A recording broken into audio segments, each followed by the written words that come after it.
Here we are. This is too flat. I'm going to make it less flat.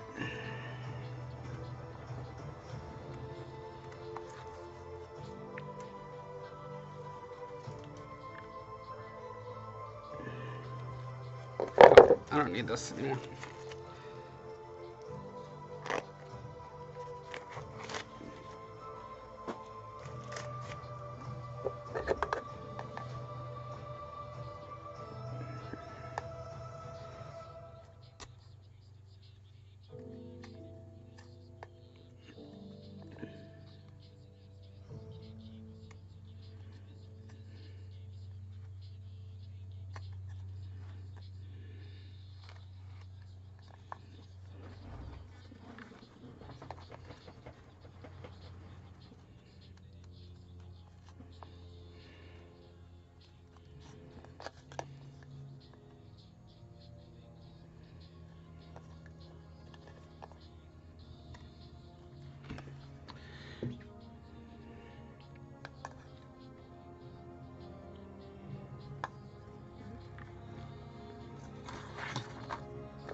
Itzio, no, this is not wood. This is a substance called freeform air,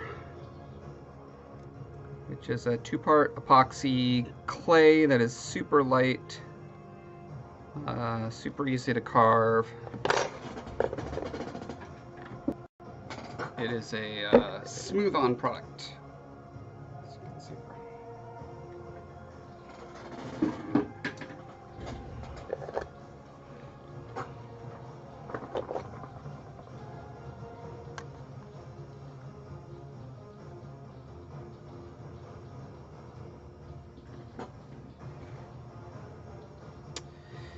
Yeah, I recommend you check it out. I have a video on my channel about sculpting with epoxy clay.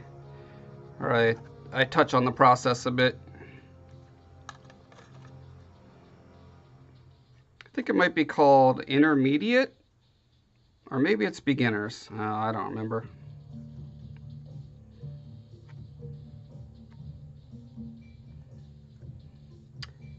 But I know it has epoxy in the title.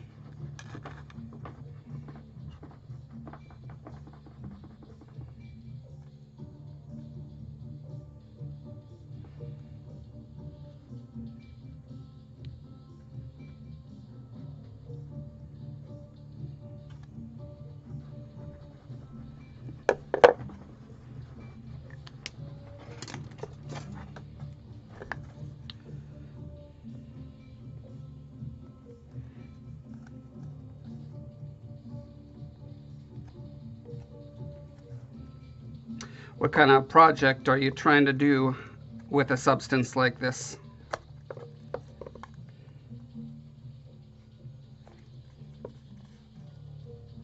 Oh, nice. Thanks for hopping over to the YouTube channel.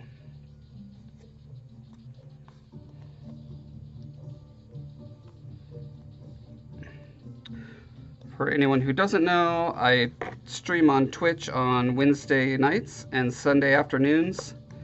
And any bonus time I happen to be working and streaming, it's going to be on YouTube. So that's not scheduled, it's just kind of random whenever I can.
You want to do rock formations? Yeah, this is my favorite stuff for making rock formations.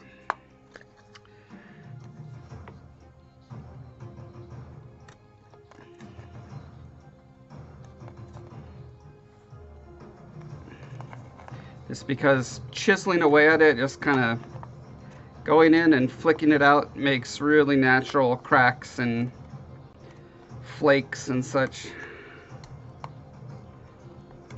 I'm still kind of learning the ideal technique.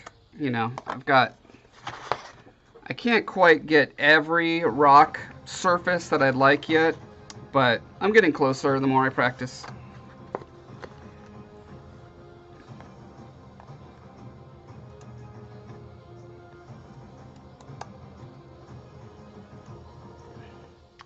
Are you wanting to make them for diorama or wargaming or terrariums or what?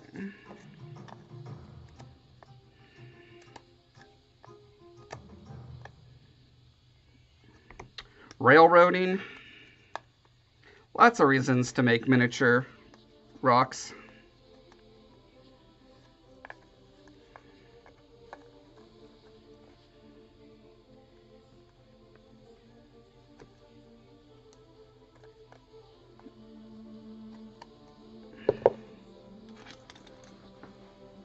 Hey, Duplexus.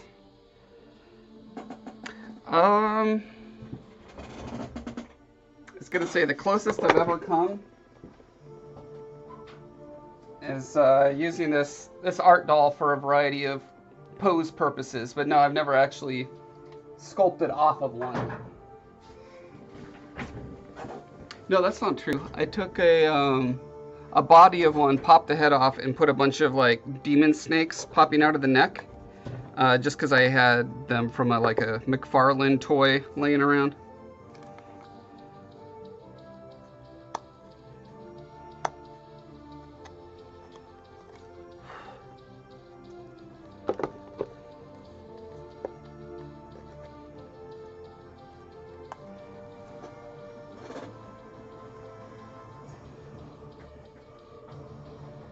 Diorama for gaming. Oh, terrain for his game. Diorama for yourself. And of one who... Okay. Yeah, more or less. Mini mannequin.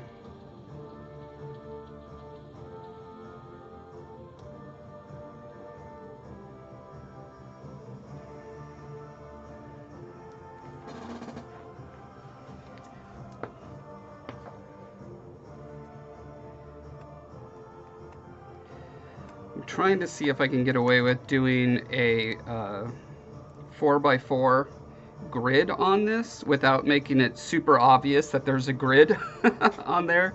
So, you know, it can kind of look like this kind of rock surface or this or whatever, but you can still, you know, move a minifig across it. I don't know, I'm trying to find where that sweet spot is, where it doesn't look artificially gridded. I'm going to err on the side of being too naturalistic with it, because that's my bigger goal. I figure if people really want to use it as a game grid, they can, like, paint the different squares slightly different colors, you know.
That's a good question.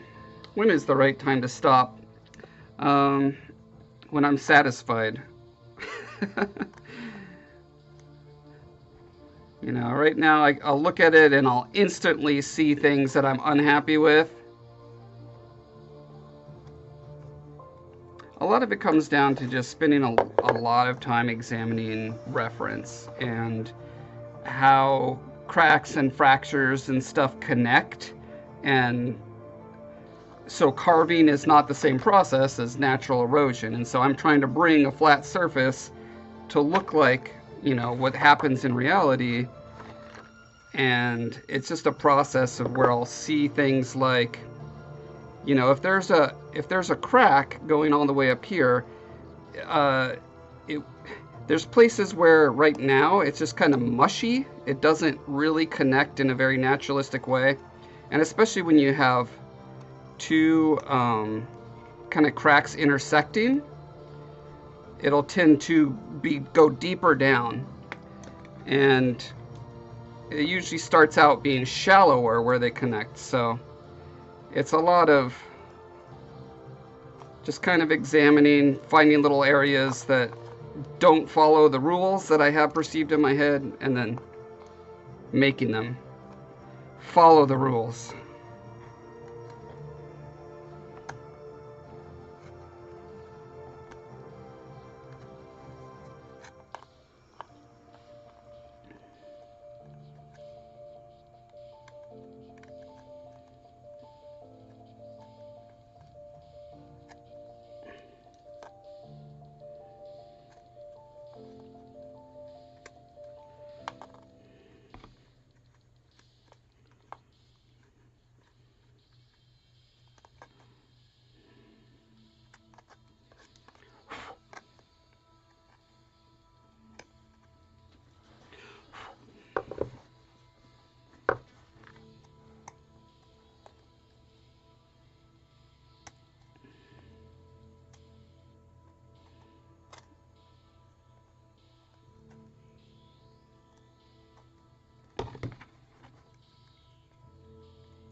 What I'm going to be doing with these is molding and casting them, so I can have a bunch of different rock surfaces like this, and then when they're cast, that's when I'll do things like painting them and adding moss and foliage and stuff like that. But I'm basically just trying to make a set of different kinds of textures, so I have a whole library of them that I can grab whenever I need them, and hopefully I can get a production process down where I can actually sell them as a product. Share the love, you know?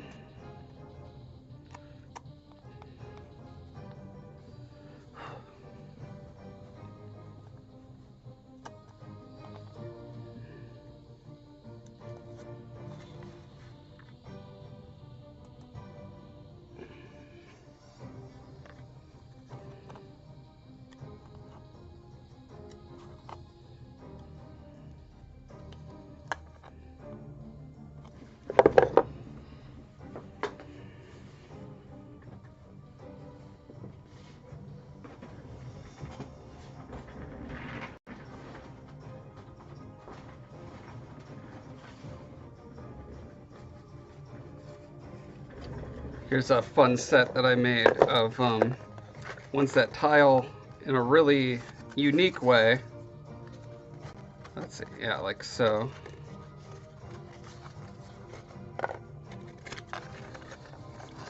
Let's go that way, this way, yeah.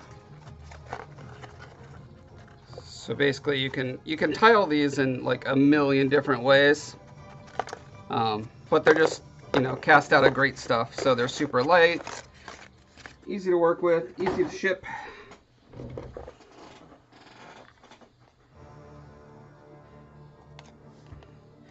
Yeah, I've been developing this idea for over a year now.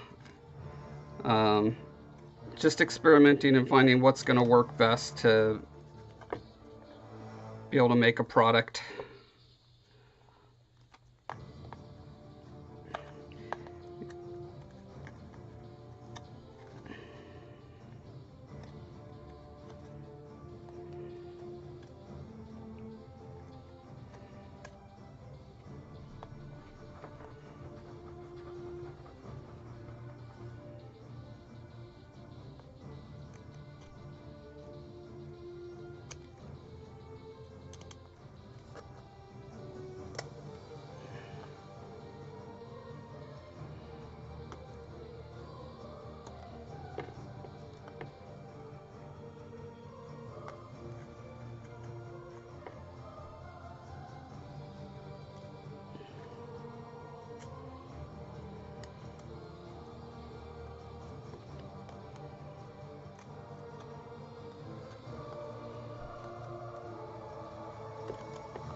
The strength of the material.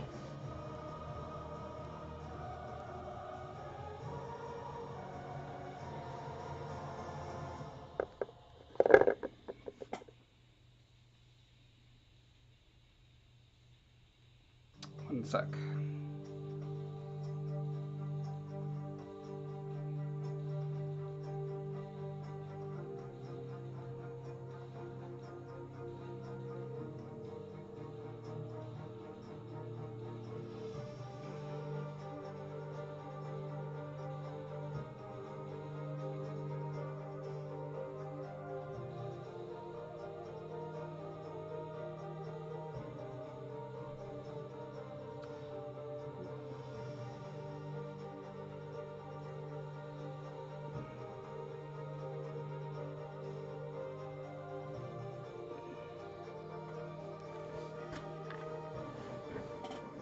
Yeah, it's good stuff. Look at that. I can just bang on it all I want.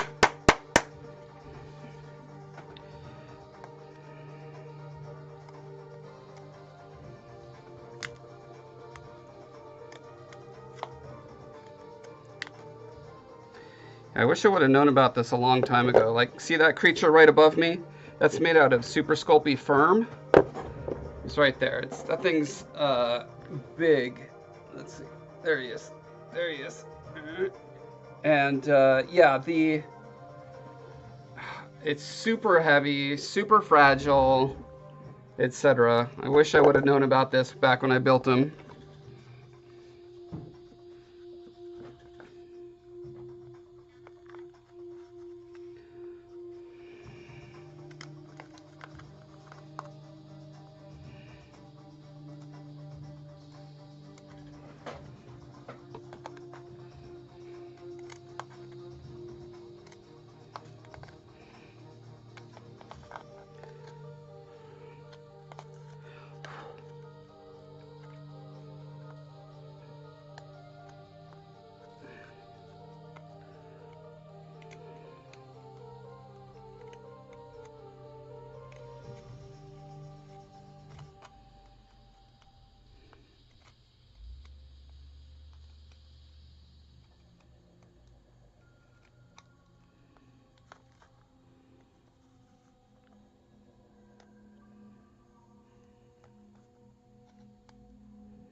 This material is called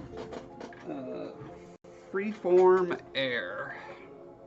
And you can get it in these big old buckets for like, it's 150 bucks for both these buckets, which is gonna last most people all their life. You can get it in smaller amounts too, but which you probably should if you've never used it before and you're not sure if you'll like it. But once you do know you like it, it's a pretty great deal as far as like volume for your dollar.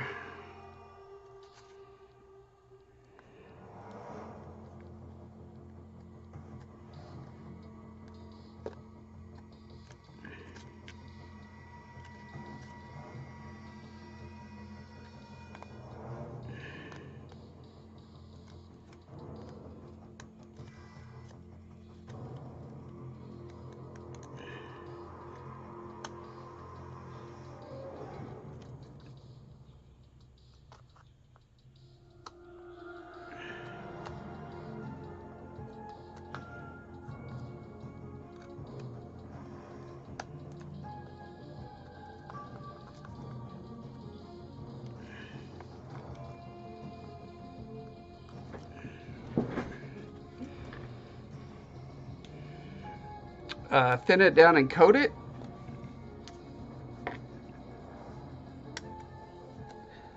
You can kind of do that. So the more water you mix into it, the more kind of blobby and smooth it gets. It doesn't necessarily like to stick to the surface though. That's the only, like, you have to get either your hand or your tool really wet. I'll be demonstrating that on this piece in a little bit because I need to add some more bits to it. But yeah, and a perfect material, I'd be able to just touch it to it and it would just bond perfectly, but I mean, it will after it dries. It's just a matter of getting it stuck down in the first place, which sometimes you can put down just a drop of super glue on there and then stick it to that, and that will usually get it on there pretty well. But then it's also, sometimes it'll squeeze out and get on your gloves, and then you've got a big sticky mess. So it's not my favorite solution, but it is a partial solution.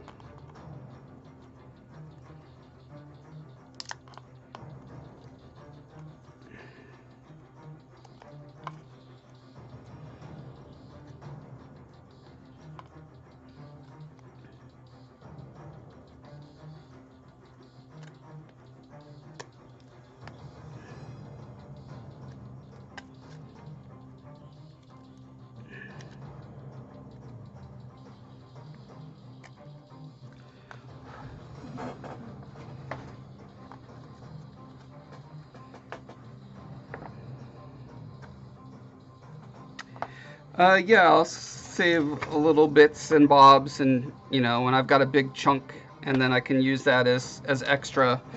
I've also been experimenting with squashing it between aluminum foil, and then I have those thin pieces that I can then break and put on different places for more of the flat surfaces. I don't know if it's quite worth it yet. There are a few places where the foil gives it a really nice natural, like subtle rock noise, but most of the places it's not as realistic as I would like it to be. So it's fine for a stylized rock look, but I'm chasing like 100% realism, trying to get as close as I can to that.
Hey, Organic. Yep, surprise stream today. I have the day off, so you know, whenever it's a day off, it's a day to it's a day on for the old art studio.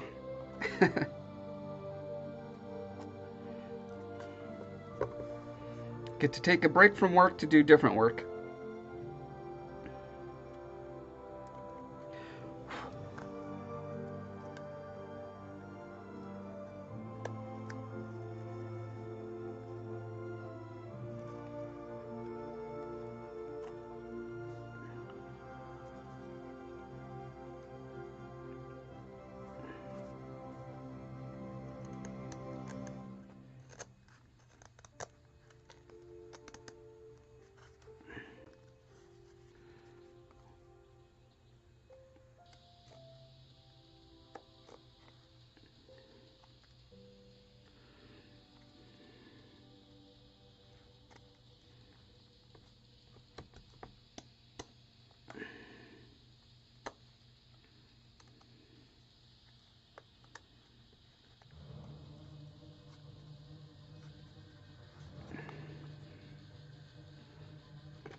Whoa, Nicholas Tolar.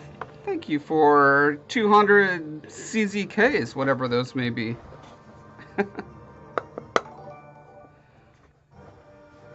Thank you so much. Appreciate it.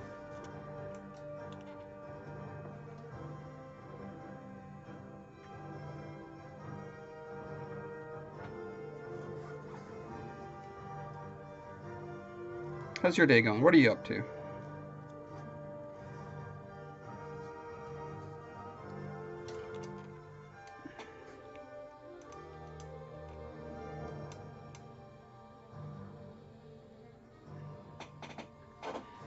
$8. Nice. Gets me, let's see, what is $8 gonna buy me? It can buy me a pretty nice new pair of scissors. I kind of need those.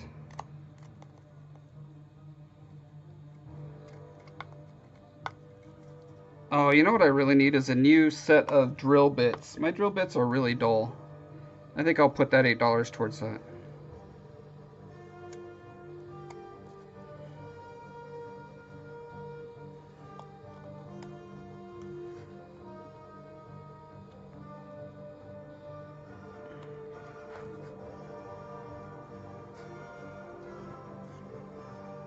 Could be 8 cents. Could be $2,000. There's no way of knowing. Is that a Czech Republic? What is a CZK? Is it Polish? It's got to be something Eastern Bloc, I feel like.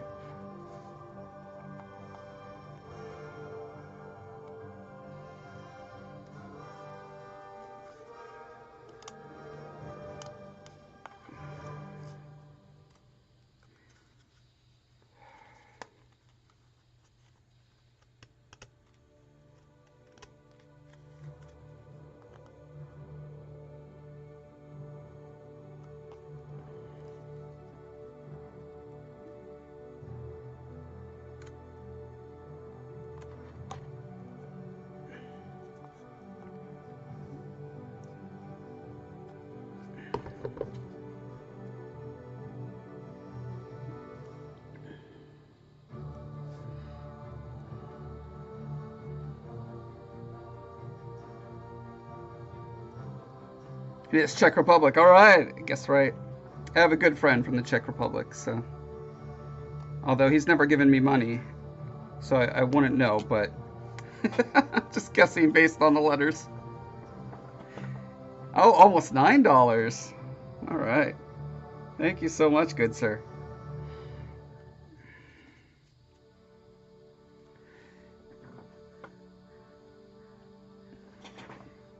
Appreciate that tip.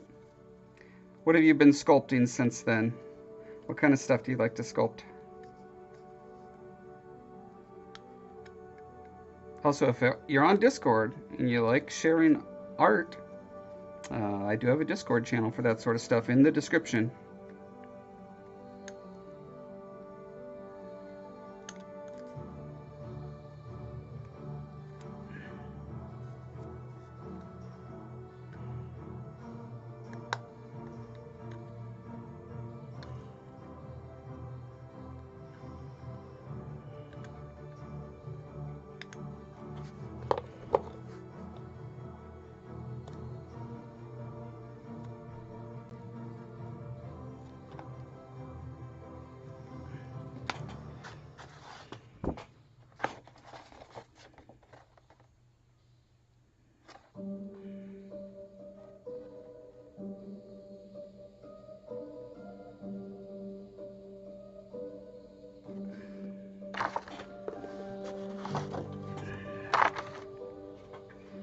Dungeons and Dragons monsters, Warhammer. Awesome. Yeah, I would love to see your stuff.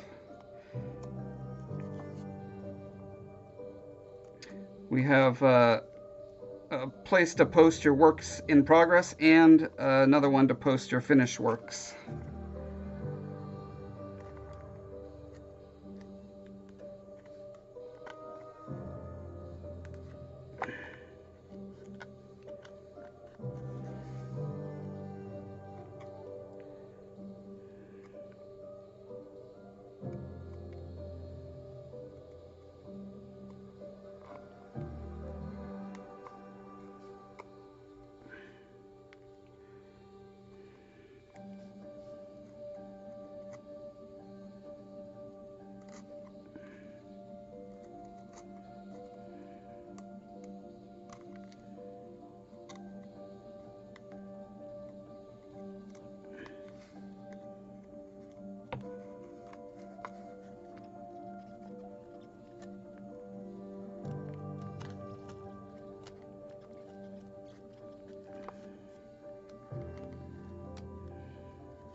Yeah, all the platforms take their cut. It is what it is.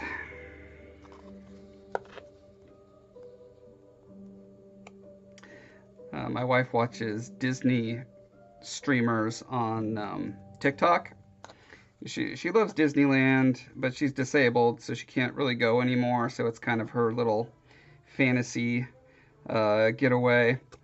And a lot of times people will gift the streamer like $500 or something, and it's just so painful every time you do that because it's like they're giving. I think TikTok takes 50%. So like they're giving $250 to TikTok every time they do that. It's just like, oh, oof. I wish I could put a limit on it so in case that ever might happen, it's like, if you really want to give a creator a big gift, reach out to them and see if they have a PayPal or a Zelle or uh, what's the other one? Coffee, you know, basically anything but through the directly through the platform because there's, yeah, little things like $9. It's fine. It's fine. But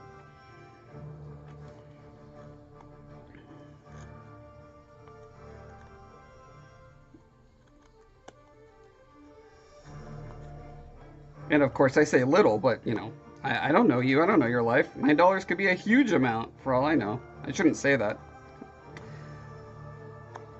Either way, it's greatly appreciated.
Yeah, I think YouTube and Twitch are both around that number.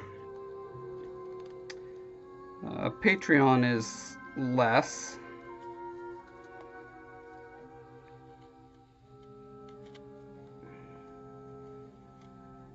Patreon is always the best way you can support a creator, just because it, provides a little bit of, semi-regular income. But it's also a commitment, so only do that for people you really want to support. I probably do that a little more than I should. Probably have more. I Patreon more people than I should. Although, no, I shouldn't say that. Actually, I just started a new job that pays more than my previous job, so I'm happy to spend a little too much money supporting creative people. Right? If you're gonna spend a little too much money on anything, make it supporting creative people.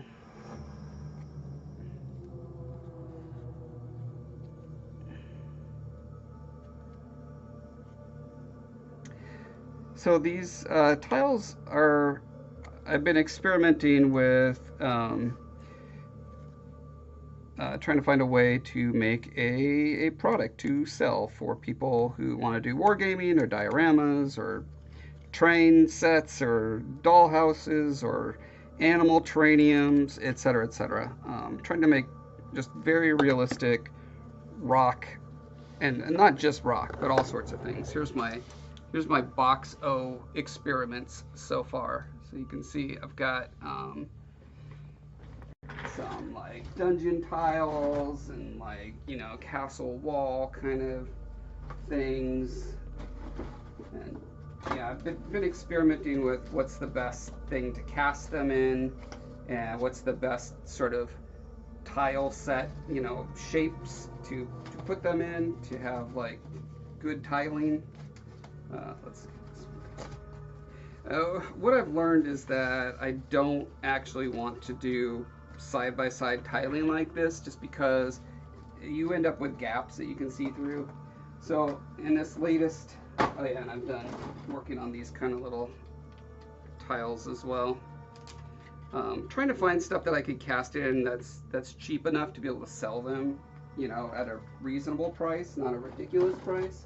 Because right now, if I use regular resin, these things are, I don't know, I'd have to sell them for like a couple dollars each, which is not my goal. Yeah, so now I'm doing these really massive pieces, since I figured out that I can fill them with great stuff, and great stuff is also easy to just like, you can slice through it with an X-Acto knife to shape it to whatever you want, right? So this is another rock piece that I figure it could be like a wall on a fish tank or an animal terrarium or a battle board or a tunnel that a train goes through, and you can orient it different ways, and you'll be able to tile it just by overlapping one edge with the other edge, and you can keep it going. And then because it's going to be detailed on both sides, you'll be able to, get double the bang for your buck. So, yeah, that's what it's for. Yeah, and so I'm trying to make it wargaming friendly, D&D friendly, where there's a place to do like an inch grid like on this, because it's 4 inches by 4 inches. This is actually a small version of this, because to mold and cast these things is probably like $100 worth of material at least. And I'm not absolutely certain that it's going to tile the way I think it is. So I was like, you know what? Before I take that to completion, let's do this. I was testing it out I started out a prototype with just foam core, right? And I was seeing, okay, if I overlap them like this, how do these how do these corners, that's always the tricky part, is how do you get the corners to be filled in or not? And yeah, so what I found is that as long as there's a little square projected from the corner of these two sides like so, and then and you can have a side A and a side B, and you can flip them over, and depending on, you know, where you overlap them, they can work in lots of different configurations. That's the idea.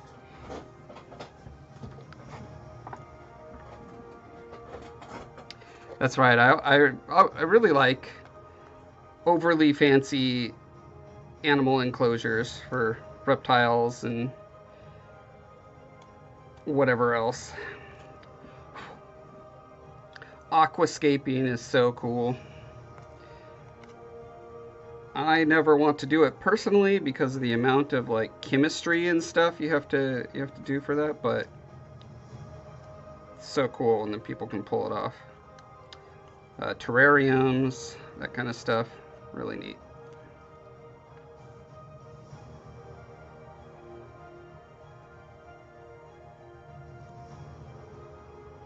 And the kind of secret side goal is that the name of this product is going to be Textures from Talifar, and the reason is because I am also an author, and so I have this series called The Tales from Talifar, and I just want people to learn that word, Talifar, whoever, that, because they say, they, as in like people in advertising or whatever, say that a person needs to hear the name of your product like 3 times before it'll like register with them, or before they like recognize it the next time they come across it, which makes them, you know, their brain think, oh, this is a thing that I know, it must be good.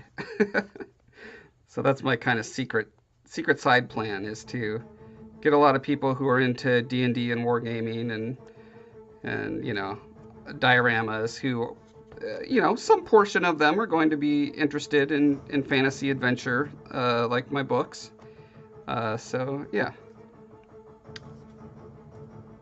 trying to do a twofer: advertise my book series and provide a cool product that lots of people will like.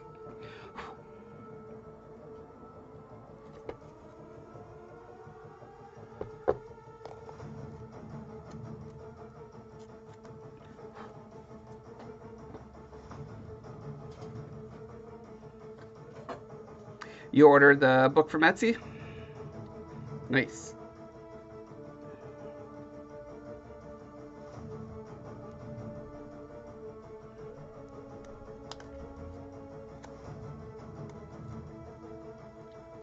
I hope you like it.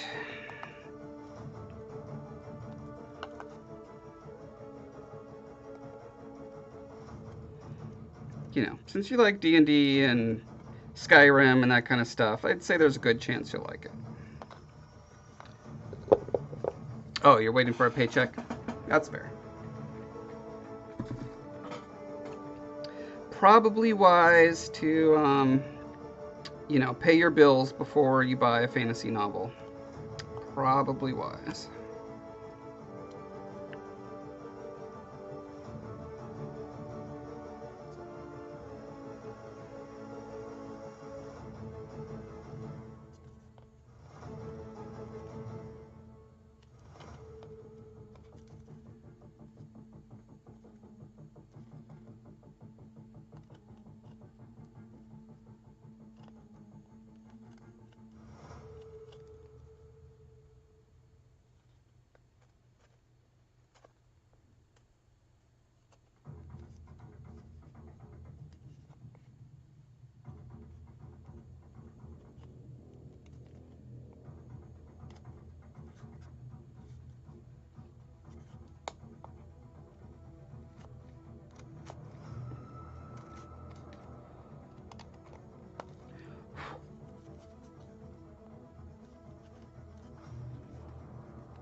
Oh, pressed on my rock so hard that it broke a piece off my rock.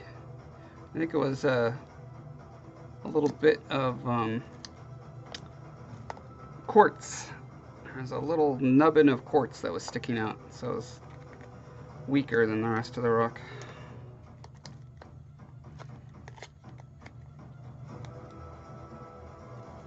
Thank you, Organic.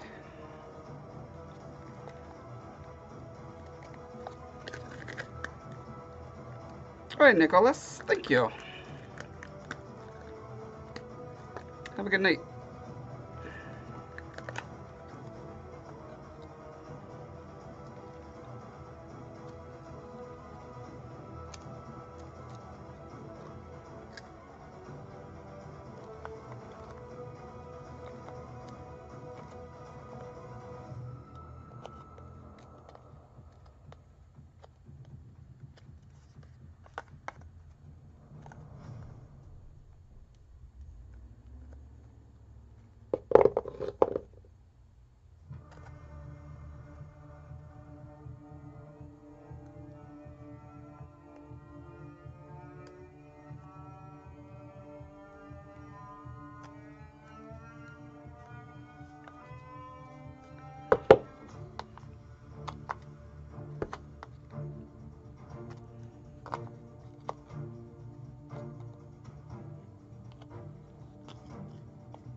.100% use for any of my box? Not yet. Not yet. I'm getting close, I think. We'll see. Let's see if I can find my Etsy shop for you.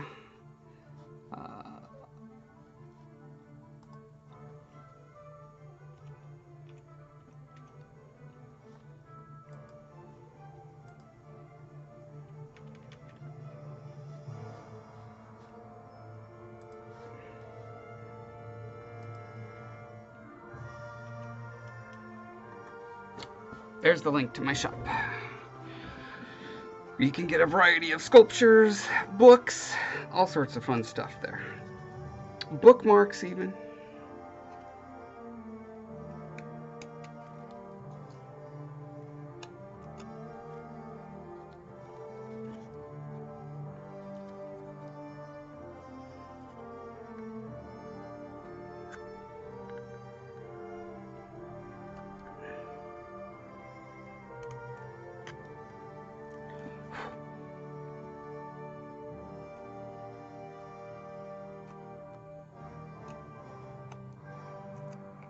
Even collectible gold commemorative coins,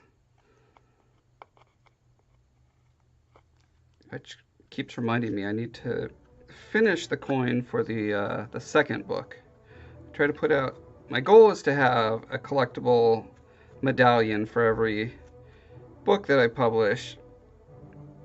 You know, like a limited edition sort of thing. Got me favorited. Okay.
Yeah, those are like for the super collectors, which, you know, we don't have any yet, but we may someday.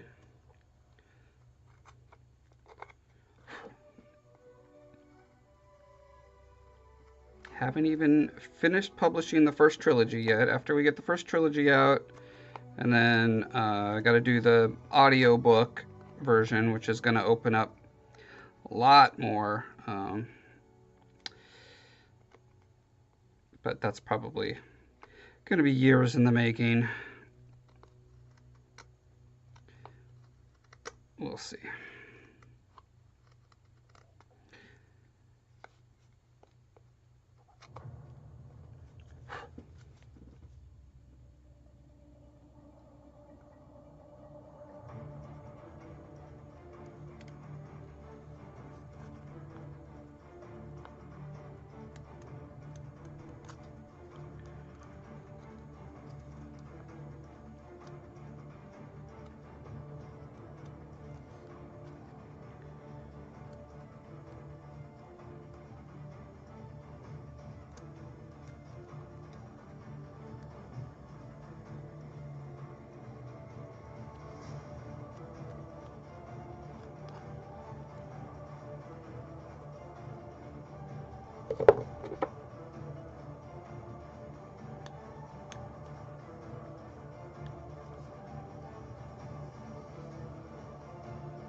Uh, all polymer clay that I know of is paintable.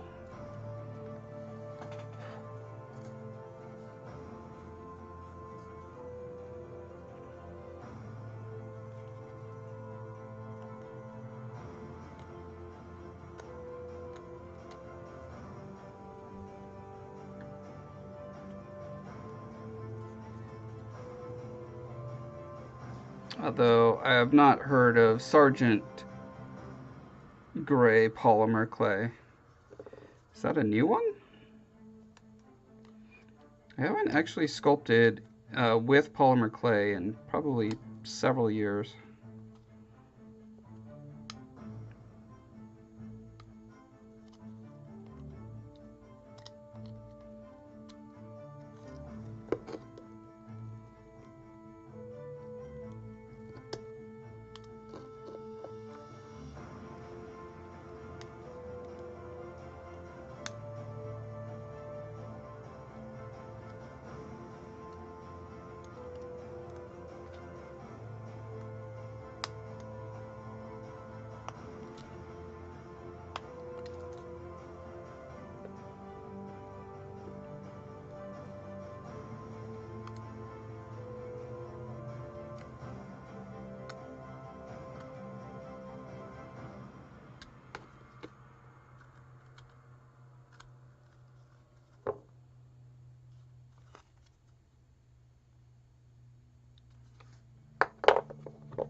I like to work with monster clay.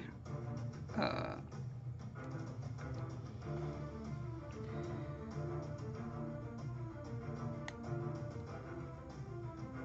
Monster clay is oil-based clay that you cannot bake. You can technically paint it if you want to, but it's tricky and it can always melt. So you want to make sure it's never in direct sunlight, etc., etc. That's why I don't use it. Unless you know you're going to mold and cast it, I wouldn't bother with monster clay. Cost clay, I don't know if that might be something you're talking about. That's like the flexible polymer clay.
Yeah, Florida gets really, really hot.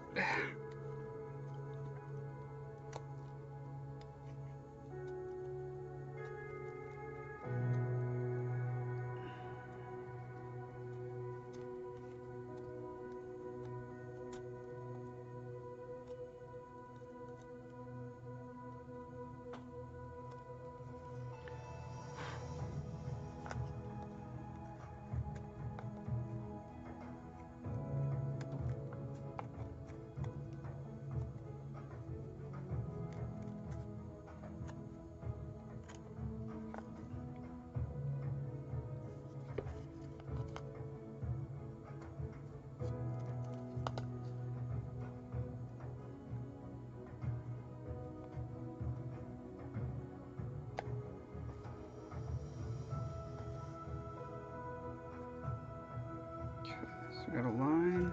Let's there.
The Green Man. Let's see.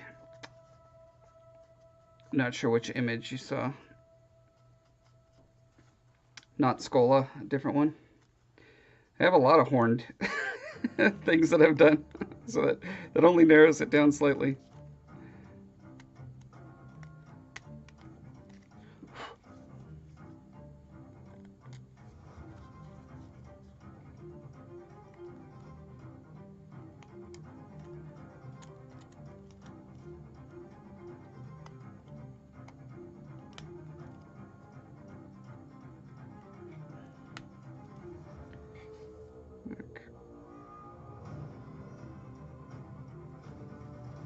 Definitely going to need to get another coat of primer on here before I can tell if this is accomplishing what I hope it to accomplish.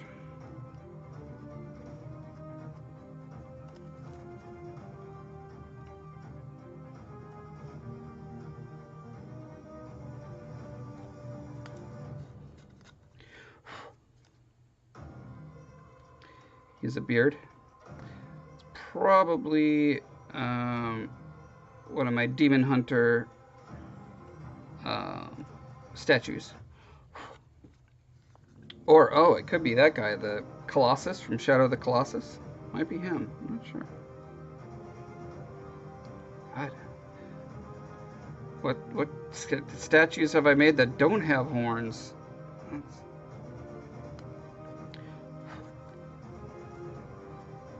Even that one has horns.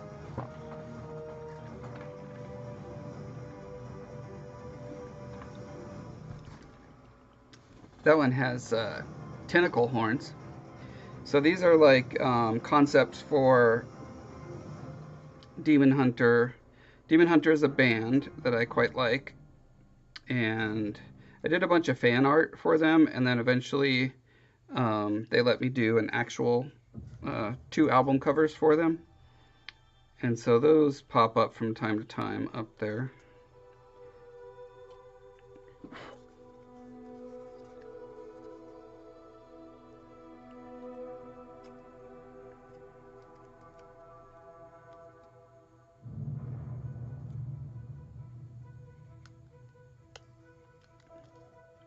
That guy's got horns. That was a white elephant gift. It's a portrait of someone from a forum like 10 years ago. 10 years, oh my god, it's probably closer to 20 years ago at this point. A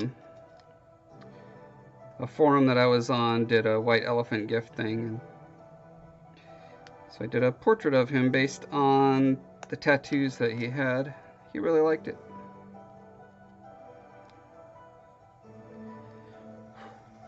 Hey, there's a character that doesn't have horns. Yay!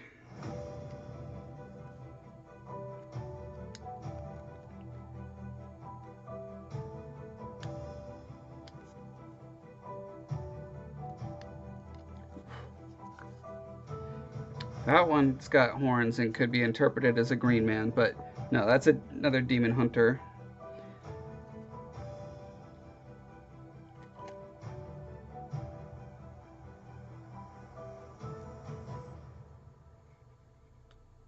Yeah, if you look up the band Demon Hunter, you'll see like every one of their album covers is basically the same sort of silhouette of a demon, but interpreted in different ways. It's like a demon with a bullet hole in its head.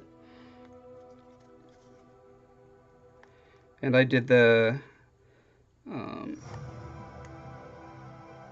covers for an album of theirs called War and another album called Peace. That was a fun project.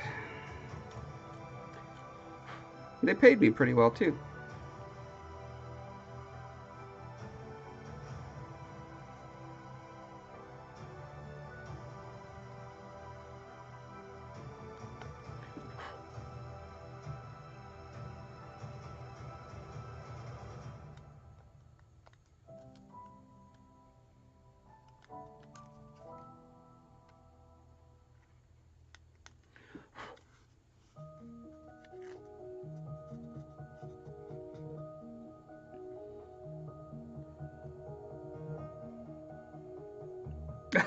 Hi, another Nate.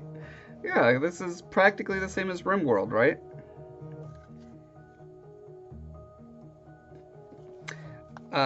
Dollplexus, the reason it has multiple colors is because I sprayed primer on it, and then I've been carving away at it, and I'll do another pass of spraying primer over it, and then do another pass until I'm happy with it.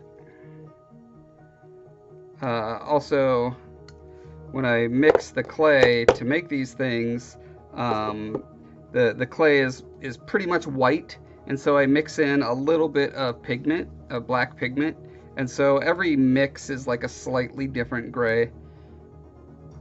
I would rather it was all completely uniform, but it is what it is. You know, I could do that really by mixing. I think I could probably mix the pigment into one of the parts, like part A or part B, and I think it would be fine like that, and then I would always have a consistent tone.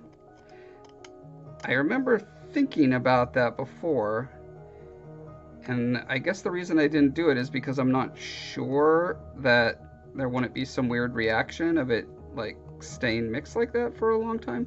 However, I could do a pretty simple test. I think I'll do that because I'm about, well, probably today I'll be mixing up another batch, so I'll give that a try. Okay, speaking of which, I think this is a good point to put my next primer coat on this. So I'm going to go spray that outside.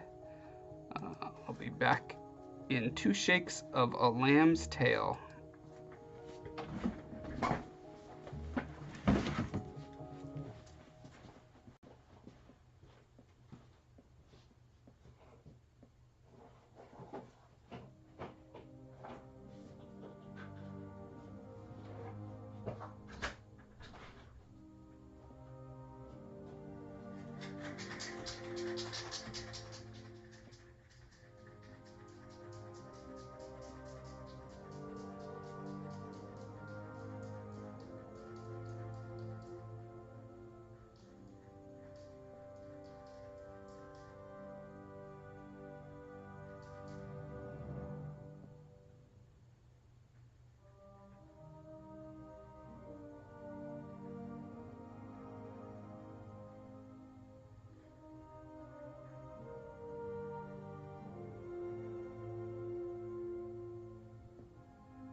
Alright, maybe that was 3 shakes of a lamb's tail.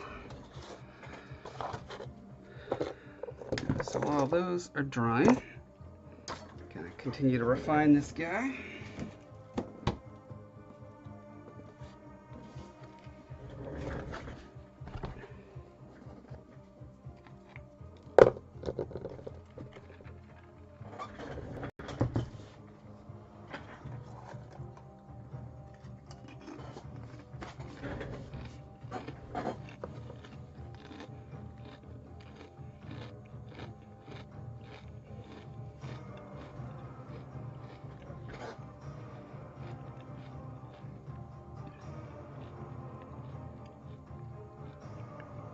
Dye the part B. I'm gonna have to remind myself which is the part B. Okay, so looks like the white part is A, the grayer part is B. Okay, I will dye the B part. Thanks for the tip.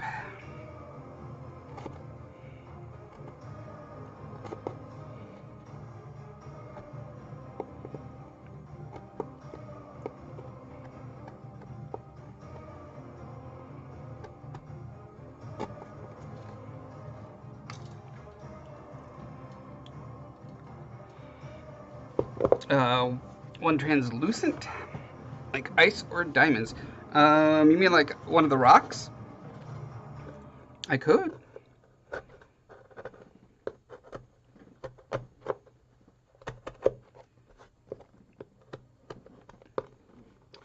imagine there would be a market for that.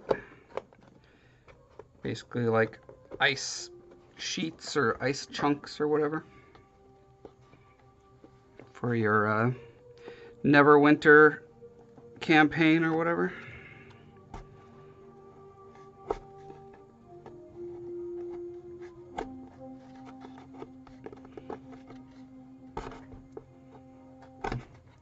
Ow.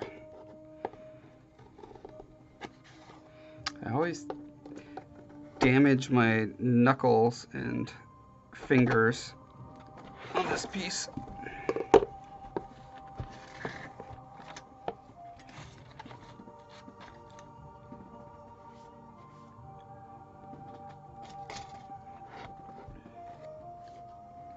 One of the tabletop guys, that's where you learn the tinting the not activator part.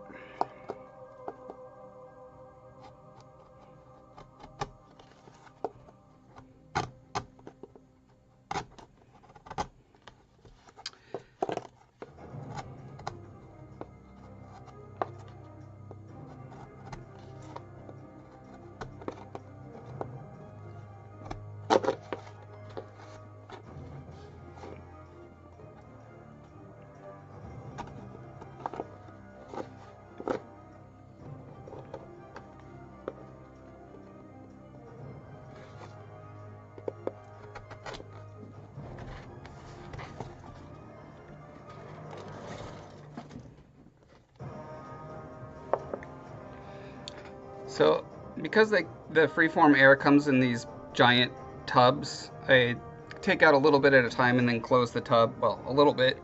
This is a pretty big amount. So this is not actually unsalted roasted whole cashews. Those are for the crows. Once all the cashews are removed, then I put some clay in there. Pro tip, don't mix your clay with cashews. And because this is a epoxy clay, dry is not actually the right term. It sets rather than dries, because it's not that it's wet, it's just that the chemical bonds haven't hardened it or whatever. And there's about a good hour of working time. Sometimes it depends on how thick you're working with it, but anywhere between 1 and 2 hours.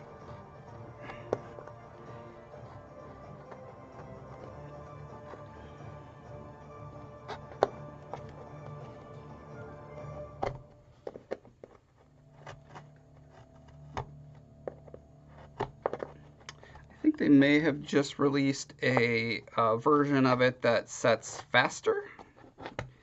which I may have to check out. I think it may be called Freeform Fast.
All right, another Nate.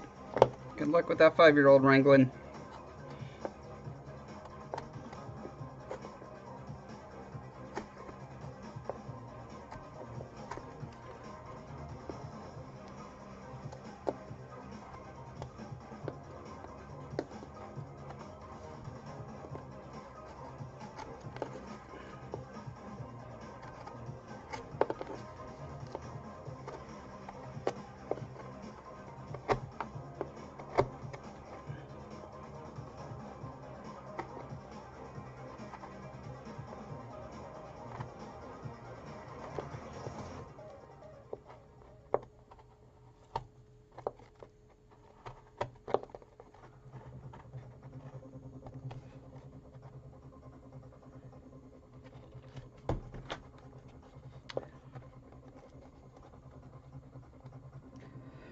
Sculpting creatures is definitely fun.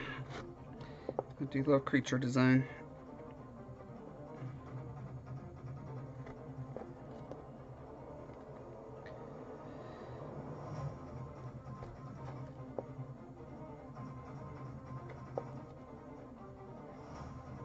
I've got one that I 3D printed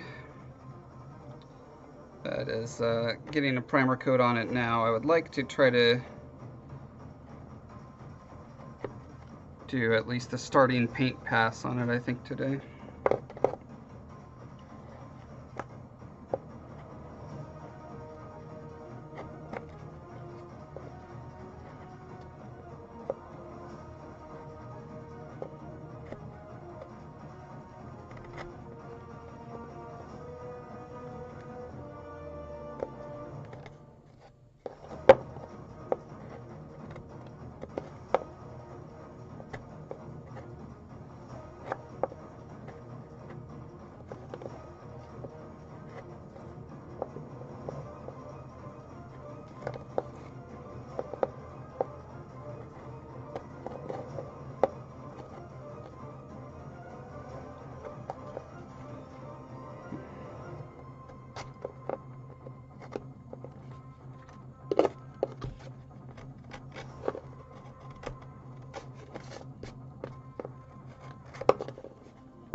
think I'm gonna need to engage my own bath time tonight.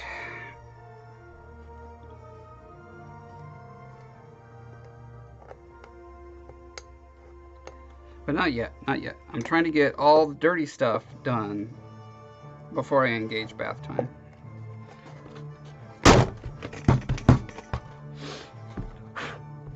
Nothing worse than getting all nice and clean and then going and doing a dirty project.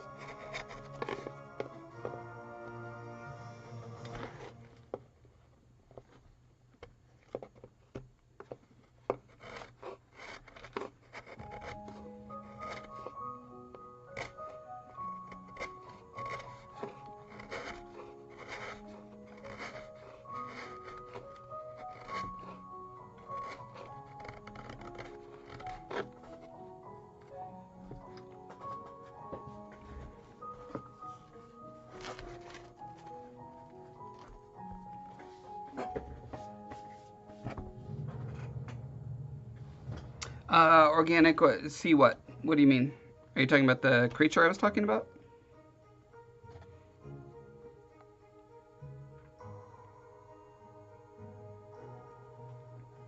I'm in Pacific Standard Time in Seattle, so as far away from Florida as possible. Well, not quite. I used to live in Alaska. That's actually further. And I suppose Hawaii is also further. You know, if you want to stay in the United States.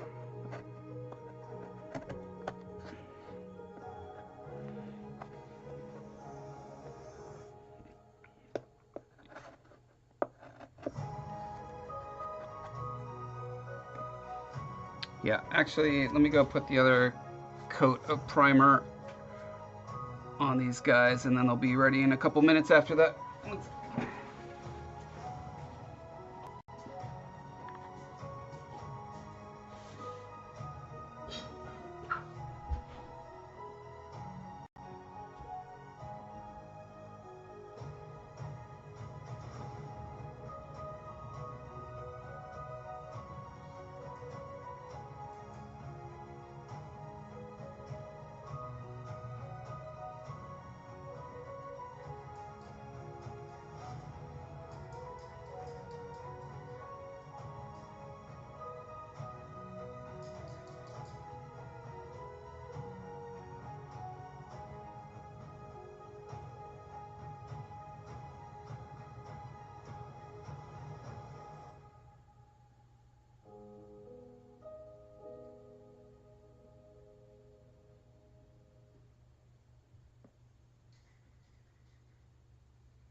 Sadly, it is not a sunny day out there, so they're not drying as fast as I wish they would.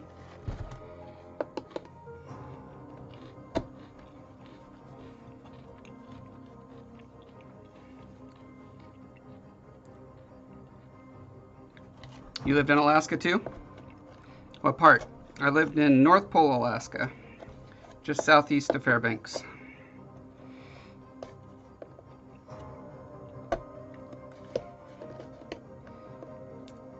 Seem to recall that you were, your dad was in the Army, right?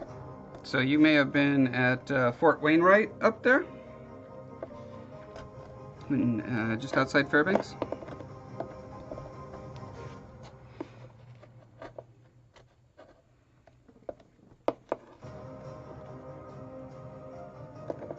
And so Florida is 3 hours difference from the West Coast.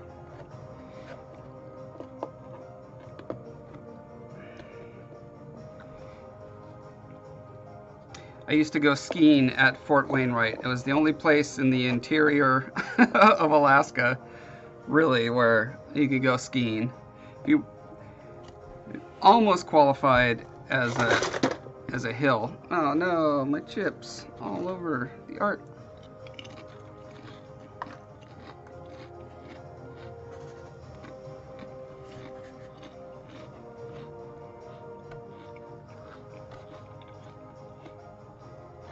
And I remember they would close the ski hill when it reached 30 degrees below zero. That was the official, now it's too cold level. So you could ski at 29 below zero, which I believe I did a time or two.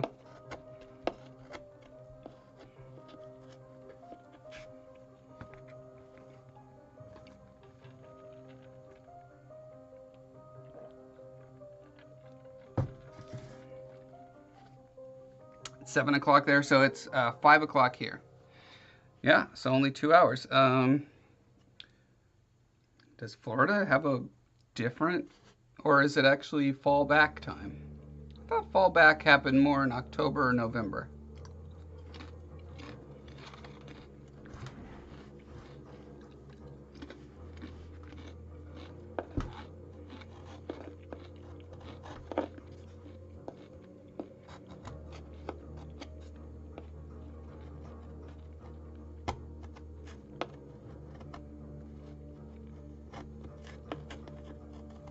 Or are there 2 time zones in Florida? Like, are you in the Panhandle? I could see how the Panhandle might be central.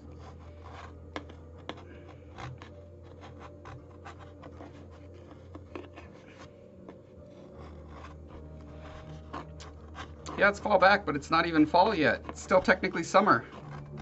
Can't remember when the last day of summer is, but...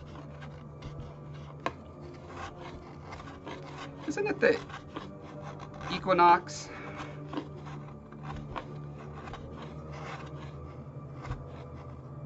I think the solstices are when it changes from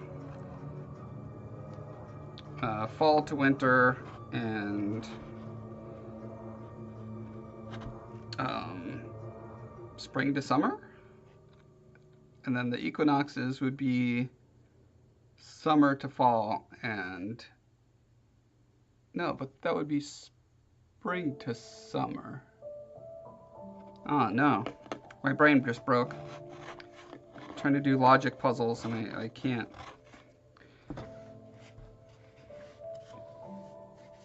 Panama City in the Florida Panhandle. Okay.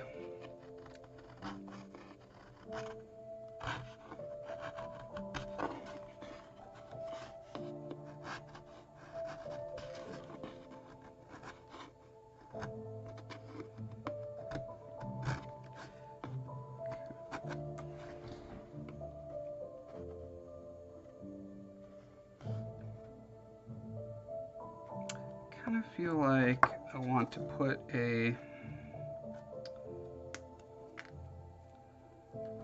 little bit of a wedge to follow this line down here.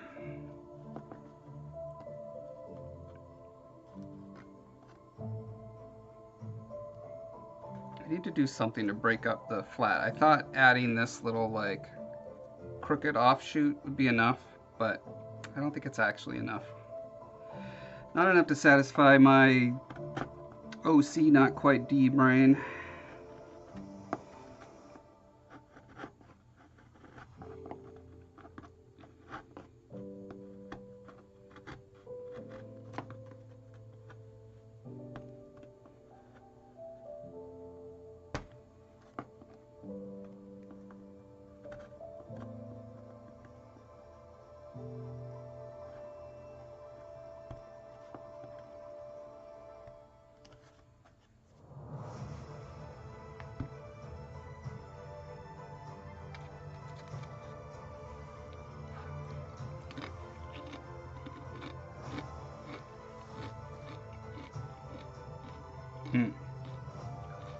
Yeah, that's weird that Eastern stops before the end of Florida. But Stranger things have happened.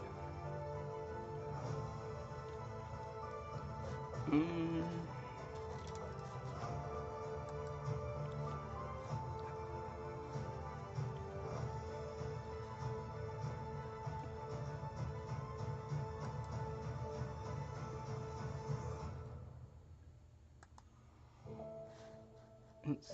I have to see if this works real quick. Hold on.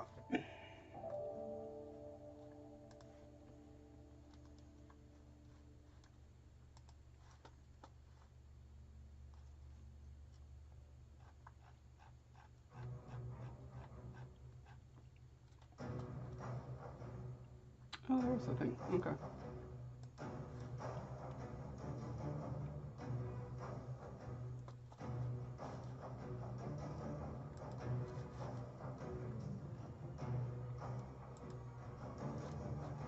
Okay, we're good. We're good. I'm not going to spam my Discord.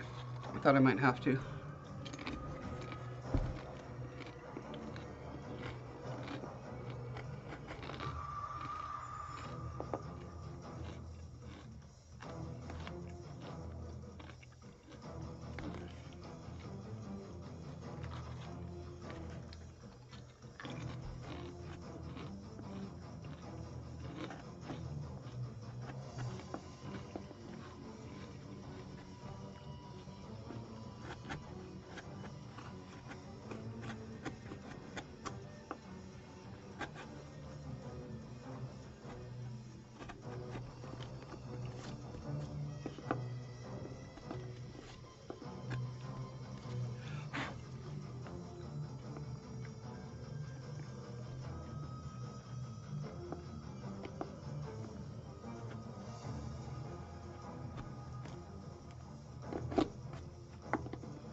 Tennessee on the Virginia line. Okay.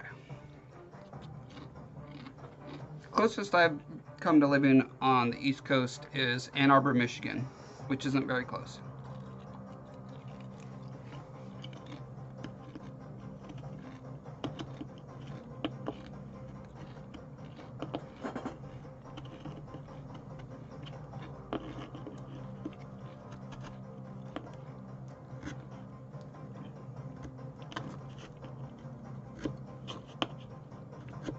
Out of curiosity, what years were you living in Fairbanks? I wonder if we overlapped at all.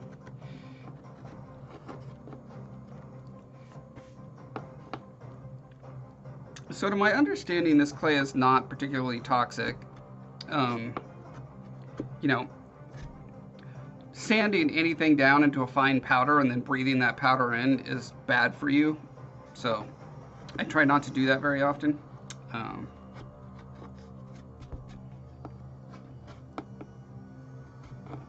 But this clay is not like, at least my understanding. I should probably look into it again, but it's not like liquid epoxy, you know, that has the VOCs. or the resin that you do 3D printing with. That stuff is apparently also pretty toxic.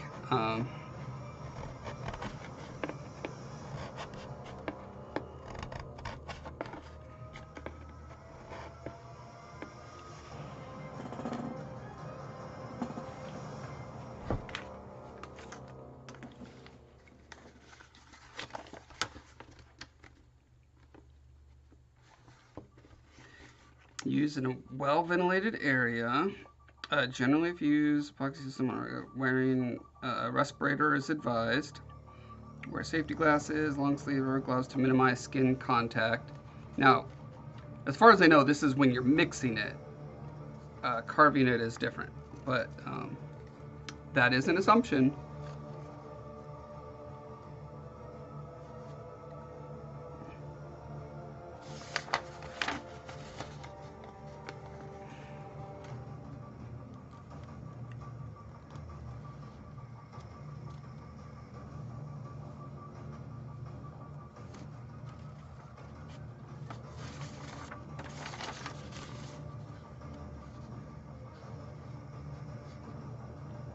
Okay, health hazards. Causes skin irritation, may cause an allergic skin reaction, causes serious eye irritation, toxic to aquatic life with long-lasting effects. Okay, good to know. Avoid breathing dust, fume, gas, mist, vapor spray. Do not breathe, dust, bed, blah, blah, blah. Wash with soap and water thoroughly after handling. Yeah, but again, I think my impression is that that's when you're mixing it and it's actually in its, sculptable state. I've never had any issues like after it's set, but it's probably worth looking into a little more. It's probably not a bad idea to wear a mask when mixing it. I never have, but that doesn't mean I'm not going to get cancer as a result of that, right?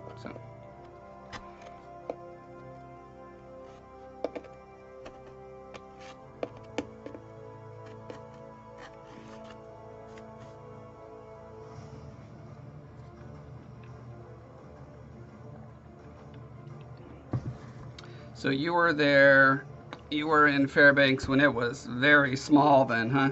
When I lived there in the early 90s, it was, or in that area, I think there were about 40,000 people living there. So imagine if you were there, let's see, at 6 years old, so over 50 years ago, that would have been in the 70s, early 70s, is that right? I'll bet it was super teeny tiny.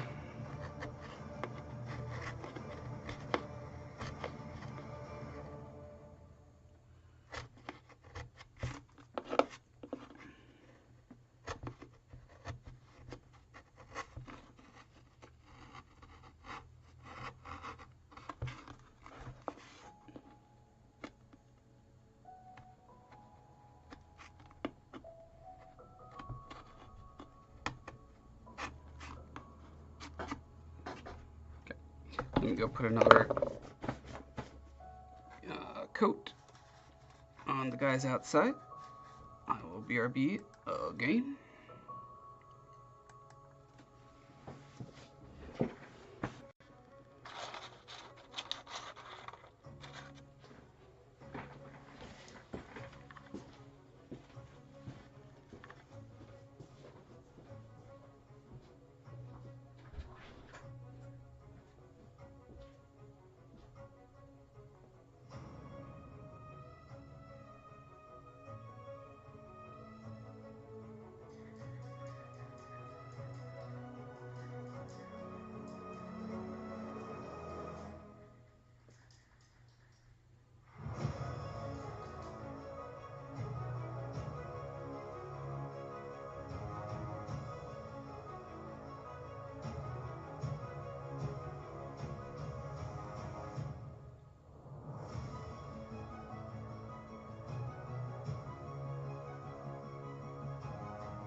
Yep, I remember putting tinfoil on the windows.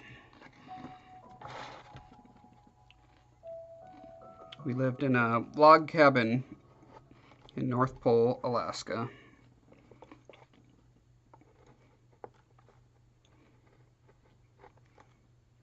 My dad was I think a lieutenant colonel, so we got to live off base. Very fancy.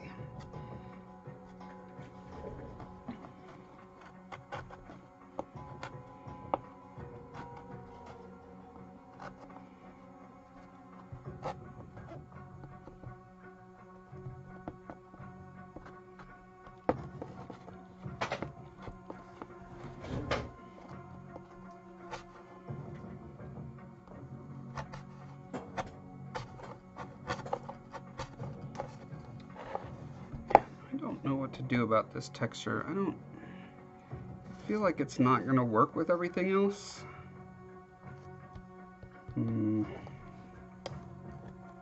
Probably just end up covering it. But I'm still hoping that, you know, digging around on it somehow I'll end up with a happy accident that will, even if it doesn't work for this particular piece, you know, it may be a technique that looks like some other kind of rock that I can use for a different piece.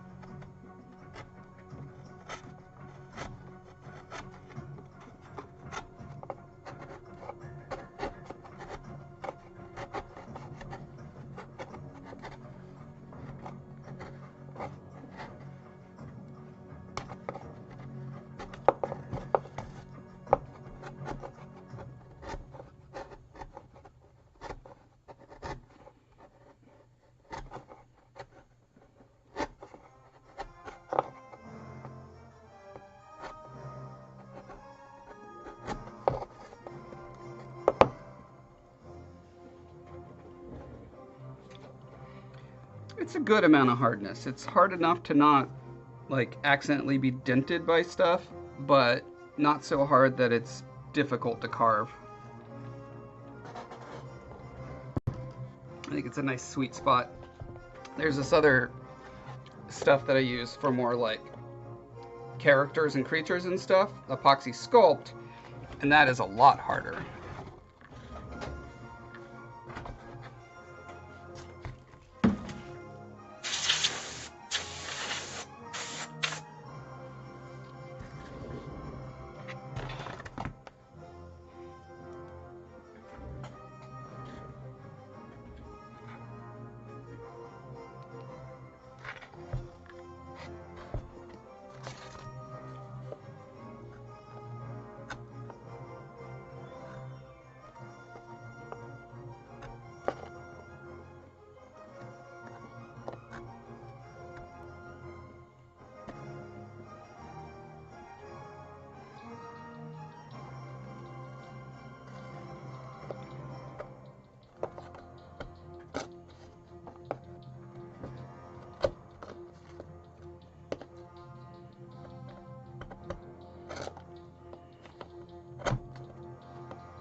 Epoxy sculpt is great if you want to make large things.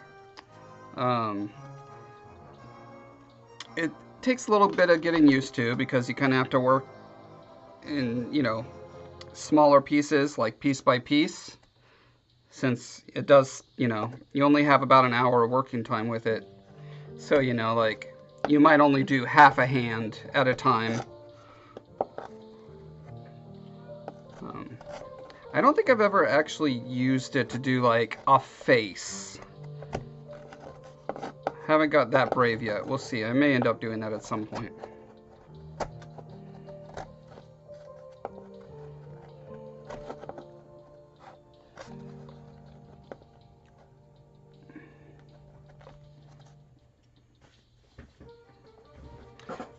This stuff's way cheaper.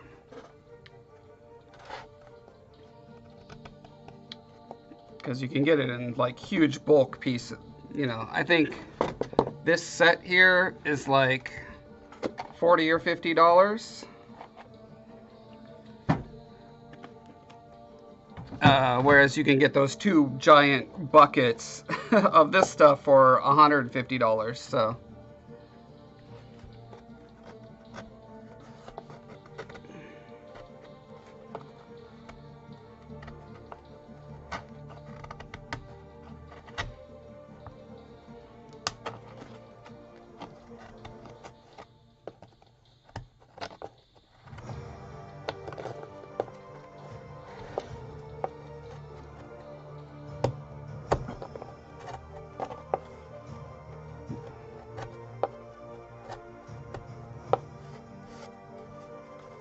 So actually having a little bit of a scoop in here. I know it doesn't really pick up on the camera, but all the other planes are like super flat.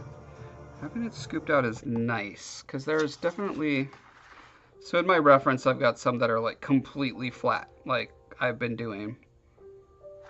But I know there's also places where it gets more sort of broken down. So I'd like to be able to do both.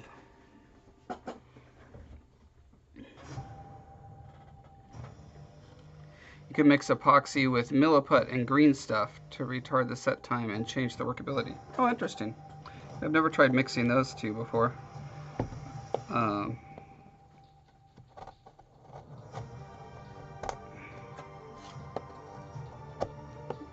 mean, green stuff is, and milliput, I haven't found ways to get that in bulk, and it's just like way more expensive than almost anything to sculpt with, as far as I can tell.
Thank you, Itsy.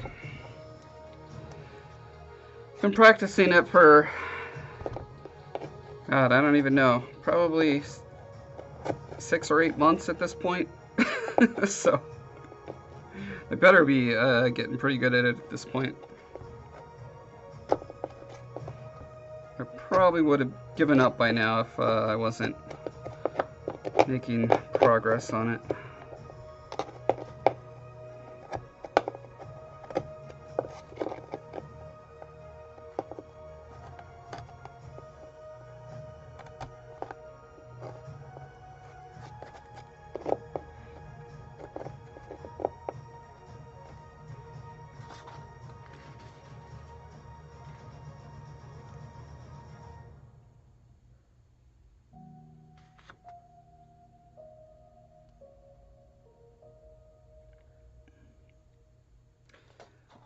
Yeah, a lot of it really is just studying reference and looking at how cleavages tend to look. Where cracks wander, where they appear, where they disappear, how they intersect.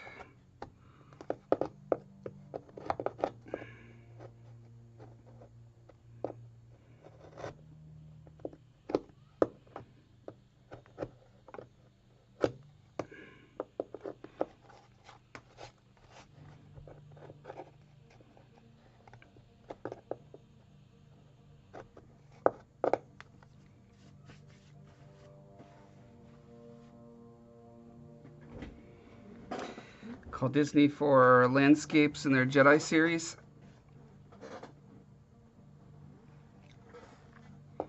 The TV show.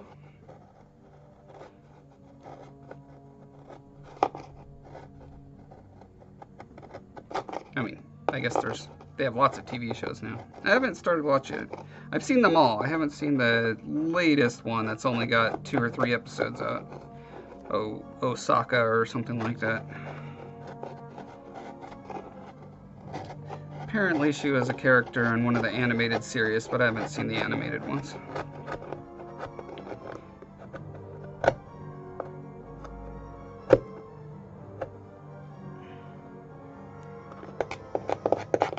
The Mandalorian.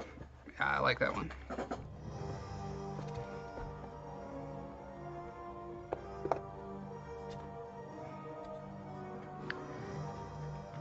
Major and as Nabal on Twitch. Okay.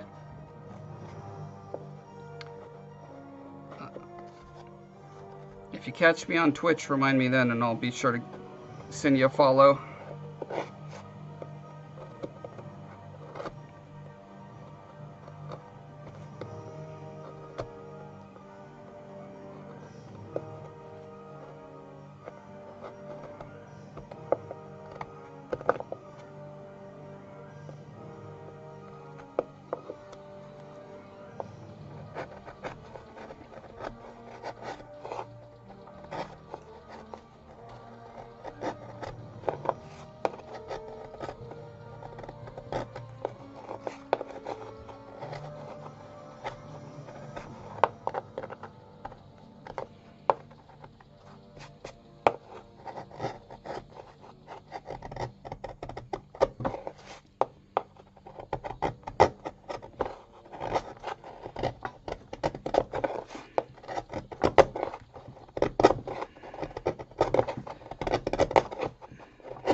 AB Farmer, this is... I gotta keep these buckets around. Freeform air. 2-part epoxy clay.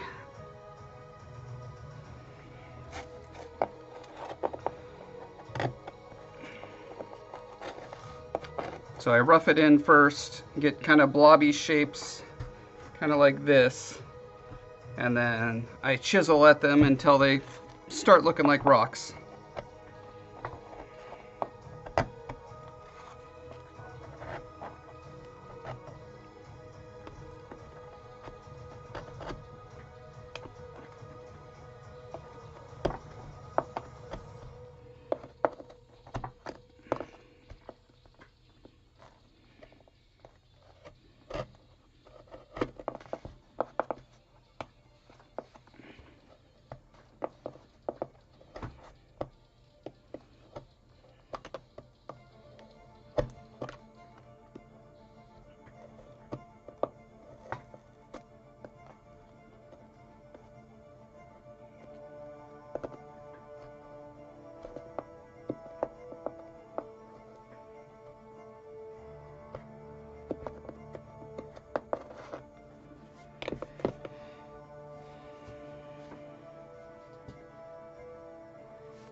Ahsoka the Twi'lek,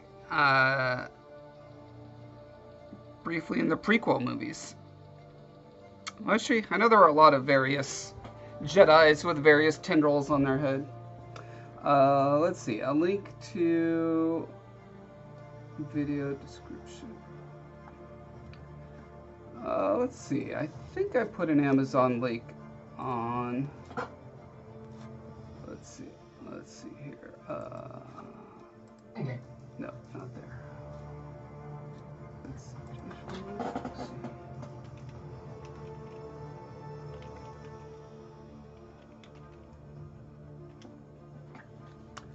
Okay, on my class here.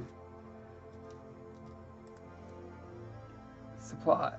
I do have a supply list. Does it have all the stuff? I don't know.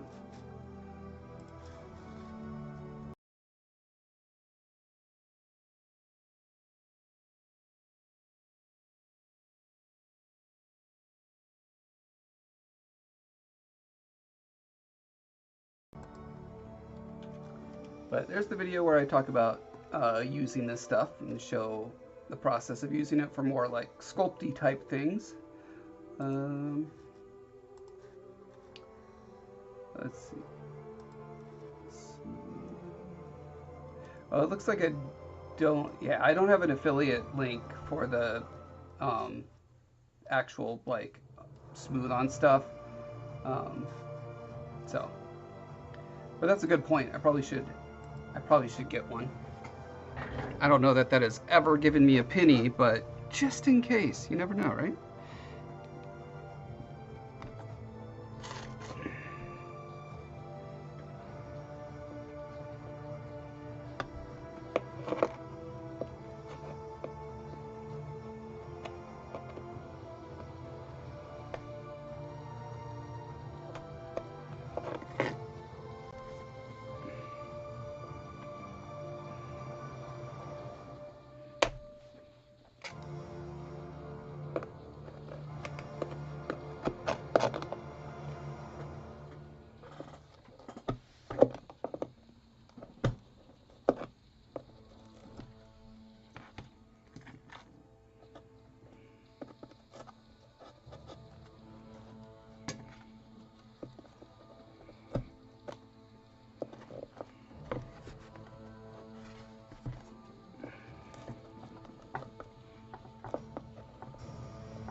Always looking for opportunities to put just a little bit of undercut in there.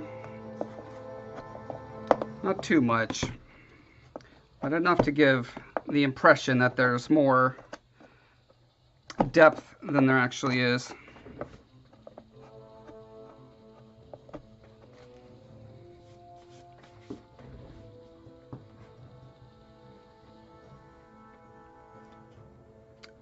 It's darker gray. Yeah. I have a pretty high tolerance for different colors of my clay, but in general I prefer them to be sort of medium-ish gray.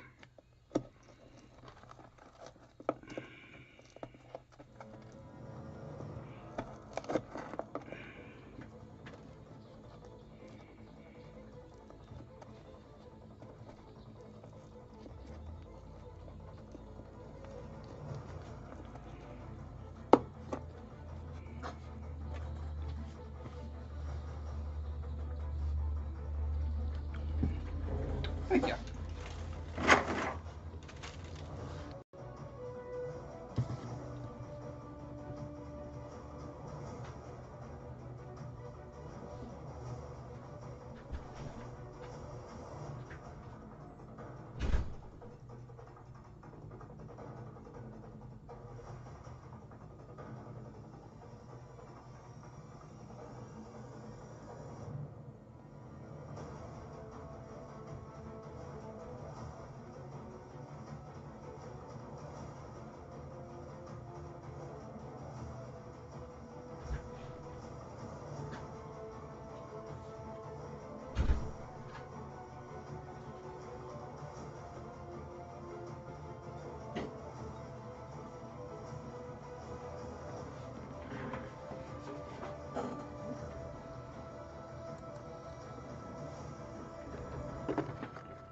Alright, so these guys here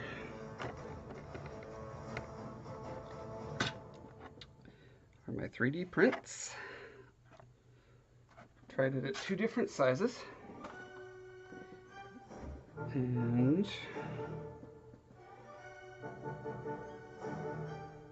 they've been mostly patched up. Let's get close up. So you meet these guys in the second book of the trilogy. These are the worker. There's several different classes of these guys, and these are the worker versions.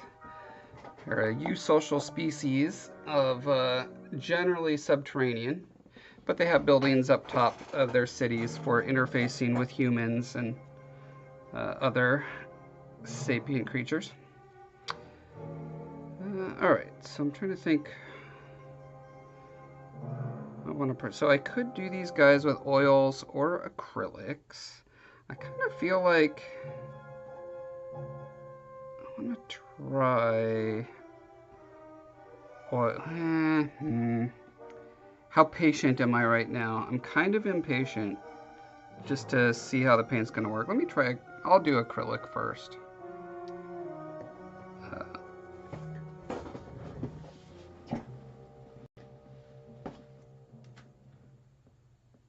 Let's see, I've got a nice brown somewhere, don't I?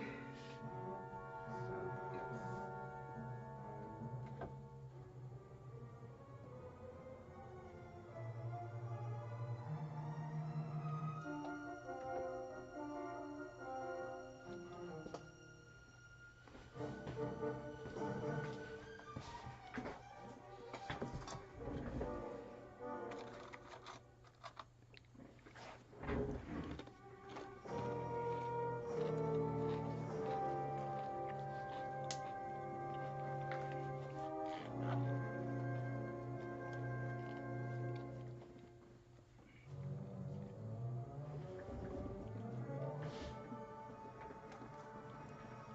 Thanks, Organic. I think they're fun. Oh, I can show you actually. So, let me see. Got.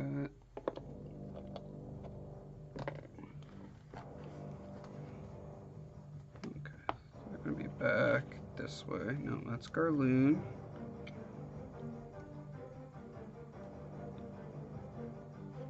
Oh, there we go. Okay. So here's a picture of the same species, but that's the warrior version. That's got funny weapons, bigger claws, bigger teeth. And then there's a... Oh, yep, there's the worker right there. I have to add the fur and whiskers to them because I didn't think I could quite 3D print those. I'm going to try it though because my printer does very high resolution now, so I'm going to give that a try soon. I'm trying to find... Oh yeah, there's the ones that dress up in clothing so they can interface with humans. So those are kind of the ambassador merchant class of the Rumsha.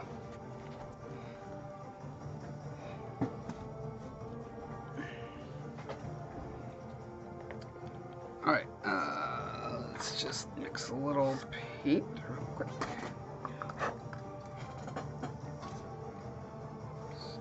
Start with a lighter color.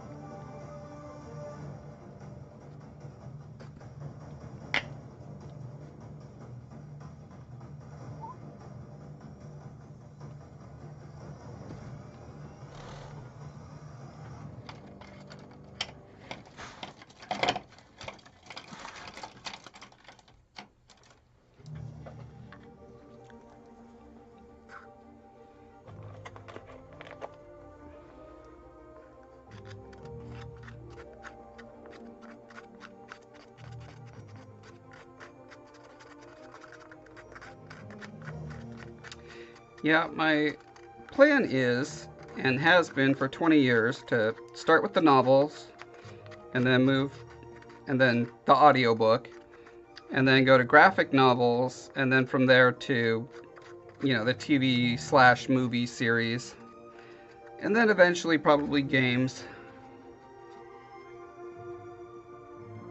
But I'm still waiting on some key technologies to come into play. They've been developing the way I anticipated they would with, virtual movie making is becoming cheaper and cheaper. So the kind of stuff they do with like Avatar, not the last Airbender Avatar, but the other Avatar. That's probably a good milk chocolate brown for their scales. Eventually, it'll get to the point where me and a small group of people can make something that looks as good as, say, Game of Thrones does today, right? That's the hope. Once it gets to that point, that's when I'll be making the TV series.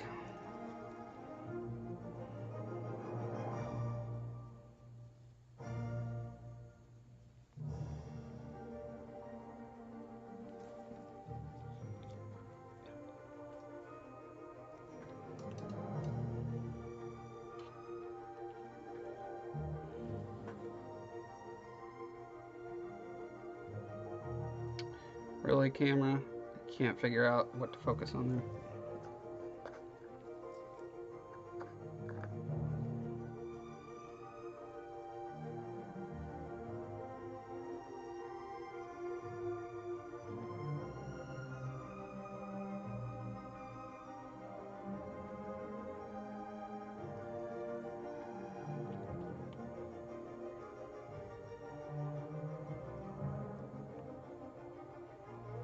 Prairie dog men?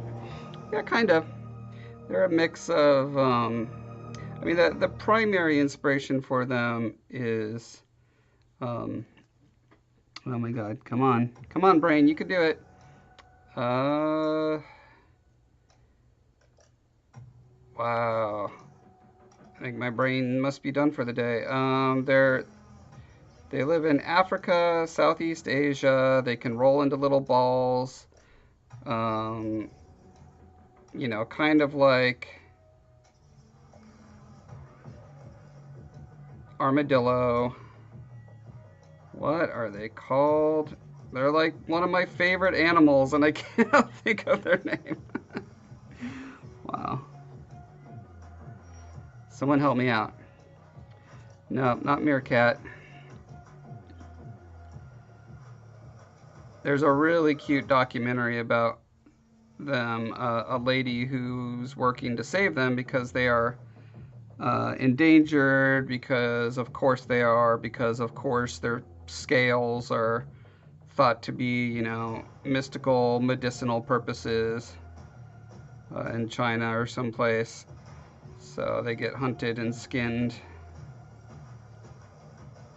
But she has one living with her that named Honey Bun,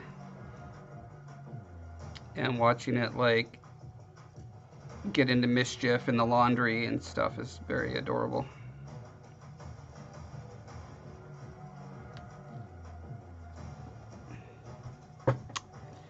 Pangolin, yes, thank you, thank you. Pangolin it is.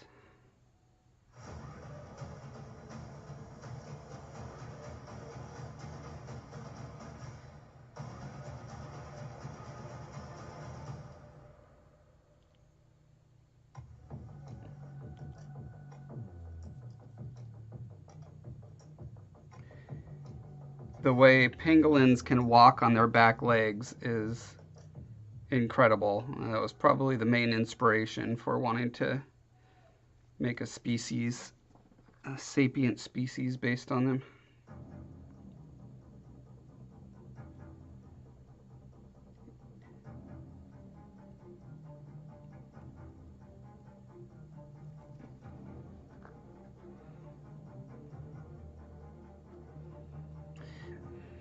They may be related to echidna.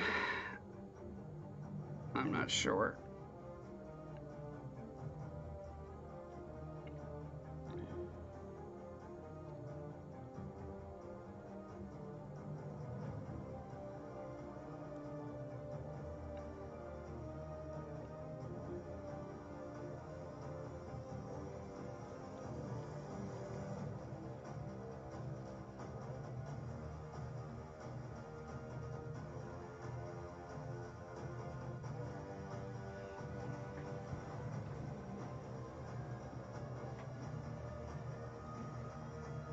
True facts. Oh yeah, I love true facts.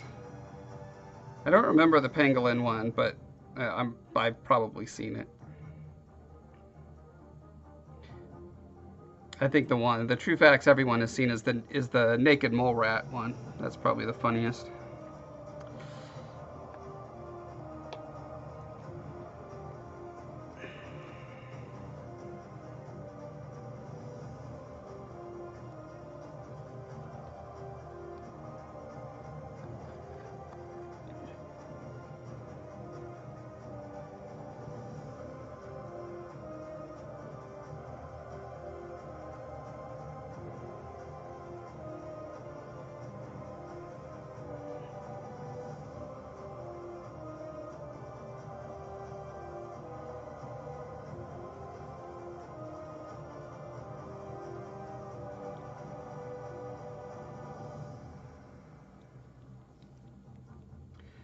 Echidnas are monotremes.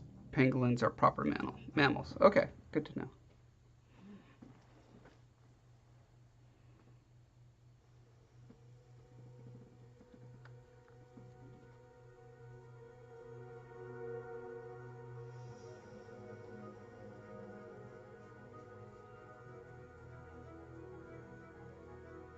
Yeah, I hope my fantasy world is unique enough from other fantasy worlds that it feels like something kind of new and fun.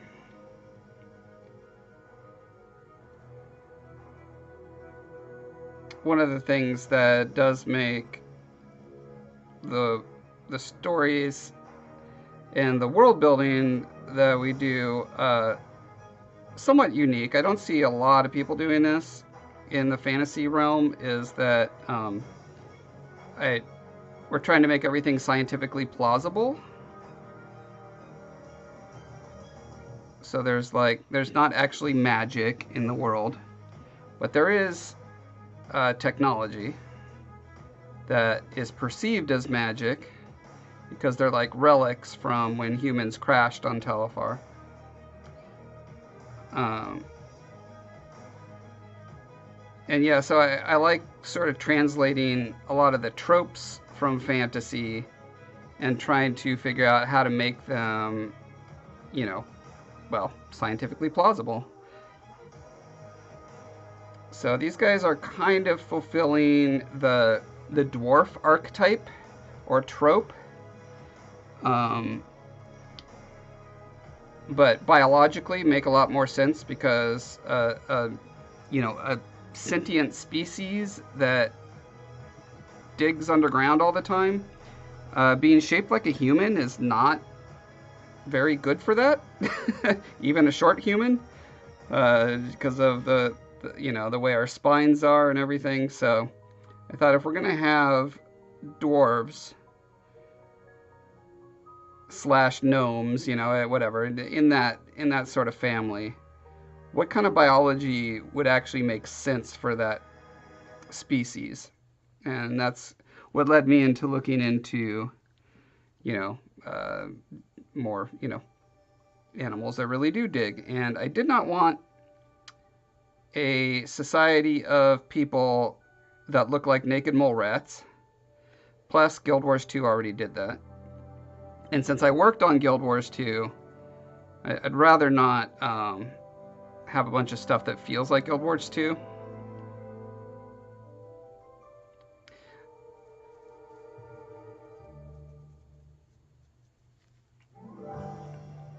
Because then everyone's just gonna say, Josh, you're just doing the same thing. You just stole from Guild Wars.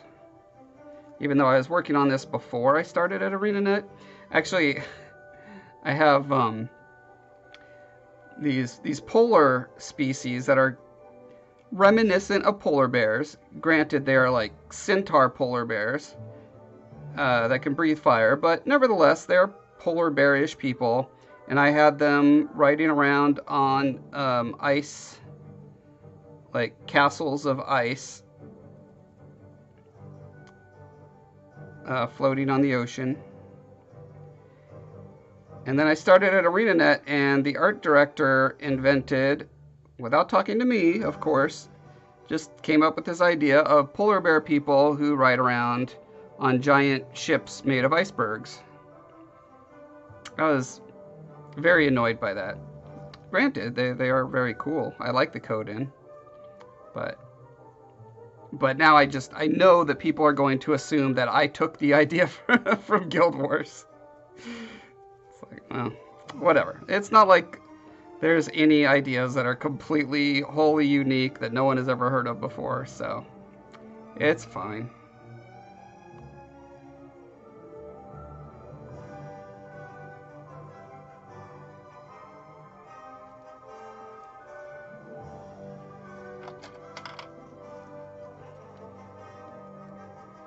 You're a biology freak in school?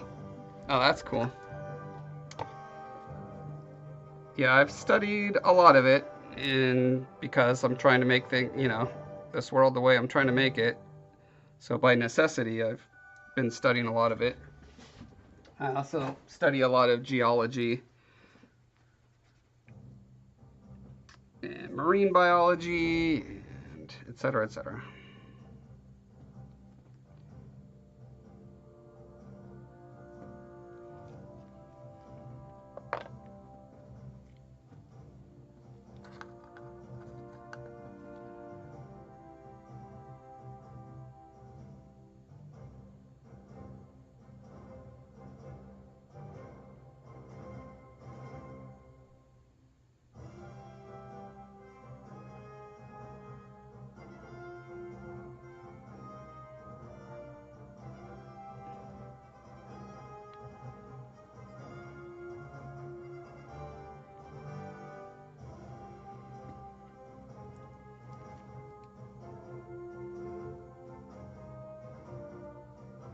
So be on the lookout when you're reading the book. If you read anything about, anything in the books that seems like it can't actually happen according to science, let me know, because I'm looking for those kind of things, and I will change them in the next edition if you convince me that we did it wrong.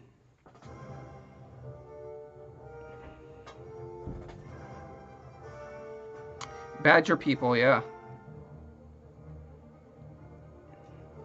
This guy has a little bit of badger in him, a little bit of hippo, a little bit of badger, a little bit of armadillo, a lot of pangolin, a little bit of otter, a little bit of seal.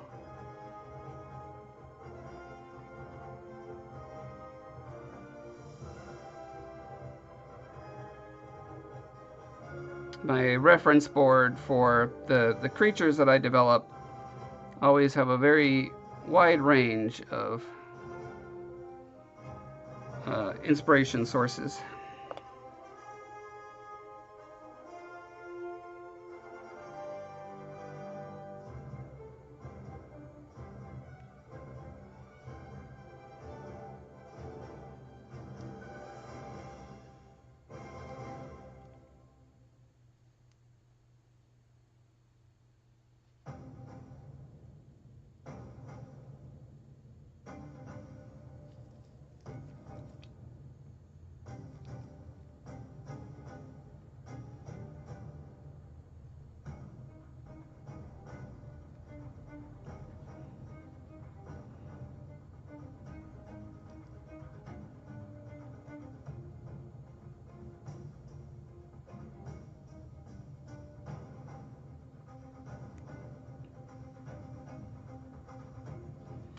One of the fun things we're doing with this species is culturally, we like to think like, how do we make these species not just like humans as far as like a psychological perspective? So they're just humans in a lot of fantasy tropes, right? It's like orcs are humans but evil, and dwarves are human but greedy, and elves are human but you know, snobby, or what, you know what I mean? Like, the psychology doesn't tend to change much. And so we like to think a couple steps beyond that to like, okay, if their biology is like this and their culture is, you know, organized certain ways based on what their biological needs are, how is that going to actually make them different? So one of the things about this species of rumshaw is that they are a eusocial species. I believe eusocial is E-U-S-O, you know, eusocial. So like bees and termites and naked mole rats. And so they have subspecialties, basically castes that they're born into. And what that means is they don't have a lot of issues that humans have to deal with, having to do with things like jealousy or you know, property, that sort of thing. Like they don't consider anything to belong to anyone because everything belongs to everyone. So they don't have greed or jealousy, a variety of things that humans have to deal with, which makes it so that they can accomplish different kinds of things. And then one of the other interesting quirks is they have a religion that is all about like the randomness of fate. And they are encouraged through their religion and philosophy and culture not to think or talk about the future. So they are very much just living in the present. But the god they worship is called the Unfathomable Jester, who randomly gives them boons or bad things. And so part of their culture is playing pranks on each other all the time. So they've got a very refined sense of humor. And it's not that they don't understand the concept of the future. They're just highly encouraged not to think or talk about it. So it's just kind of rude to to ask, what are you doing tomorrow? or what are you going to do once this project is done? And they just they have an innate sense of working together to make cool stuff. That's how they have a name. They don't have a name when they're born. They get a name once they participate in a communal building event. And then the name is shared by everyone. And the way they differentiate themselves by name, if they want to, though they don't often, because mostly they're recognized by smell and look, is the more projects they do, they just add that to their name.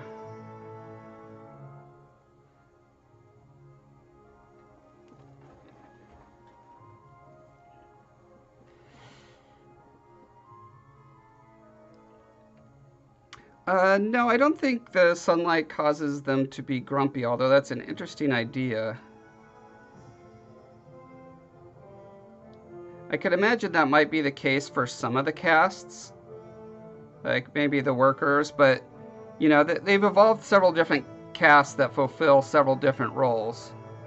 And the ones that humans are generally going to run into are going to be the warriors, the merchants, and sometimes the workers, diggers, and artificers. They will never run into the nurses or the children, because the children don't go above ground until they're weaned. So no one's ever seen a female Rumsha.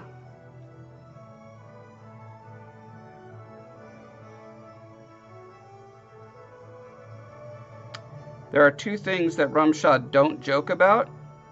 They joke about literally everything except for two things, and that is anything about the location of the children and structural integrity, like, you know, things that would cause tunnels to collapse. Those two things are off limits and are not funny to them. In fact, if you mention the women or the children, you could get killed. The warriors are about the size of a large rhinoceros or a small elephant, so you don't want to get them upset with you.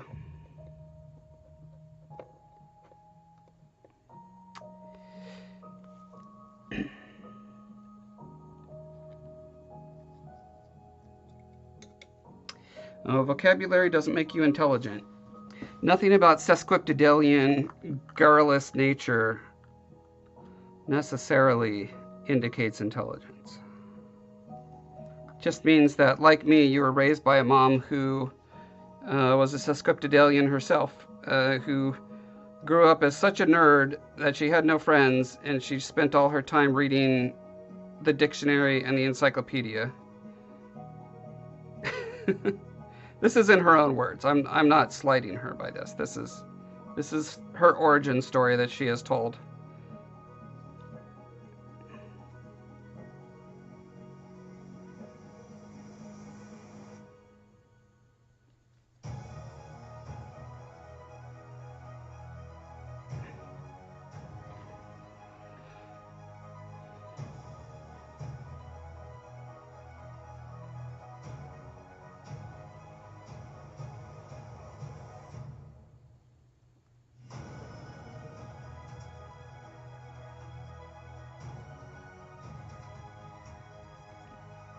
Curious about how I came up with the species? I think I pretty much spelled it out. It was pretty much just wanting to have to fill a trope, a fantasy trope, because I'm making, you know, like, in real, like, the way I describe the books and the series as in total is that it has the skeleton of science fiction, but the skin of fantasy. So it's going to be perceived as fantasy, but if you dig into it, you're going to realize that it's actually closer to, again, because of the scientific plausibility, it's much closer to science fiction. But because the technology on Telefar is limited, purposefully so, there's a whole like big story about that.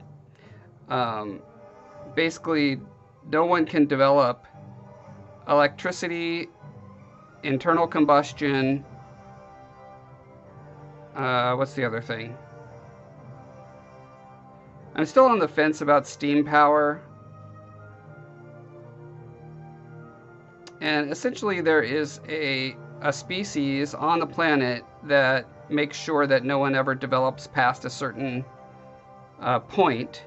They sabotage anyone who's working on anything that would lead to electricity or gunpowder or internal combustion. That's the other one I was thinking, gunpowder. So humans have been on this planet for more than enough time to have reinvented all the, like, our modern technology, but they simply can't. And that's one of the main things that makes it feel like a fantasy setting.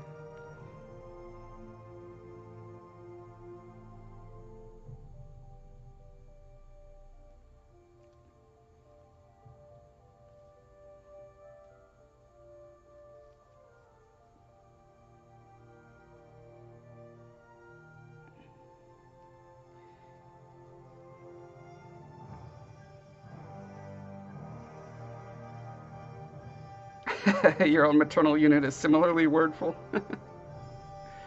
Yeah.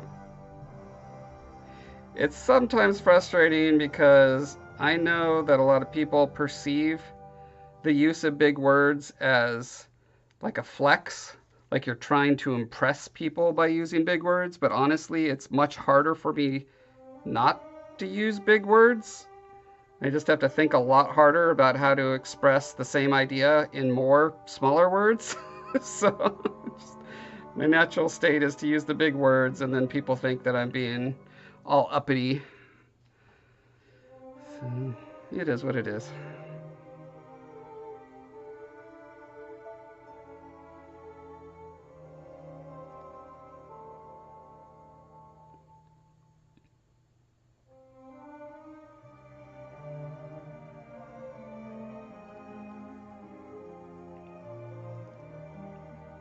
Awesome. I can't wait to hear what you think of the books. Always look forward to hearing the feedback, even if it's bad. Even if you don't like it, it's fun for me to, for people who are willing, to hear why. Like, sometimes it's just because people don't like the genre. Sometimes it's because they don't like the characters. Sometimes it's because it wasn't what they expected. Like, a lot of people, if they're getting into fantasy, they expect, your very typical sort of sword and sorcery. There's going to be a wizard and a dragon and a wizard's tower, and people are going to be shooting fireballs. You know what I mean? If that's what you're expecting, you're going to be disappointed because it doesn't have those elements.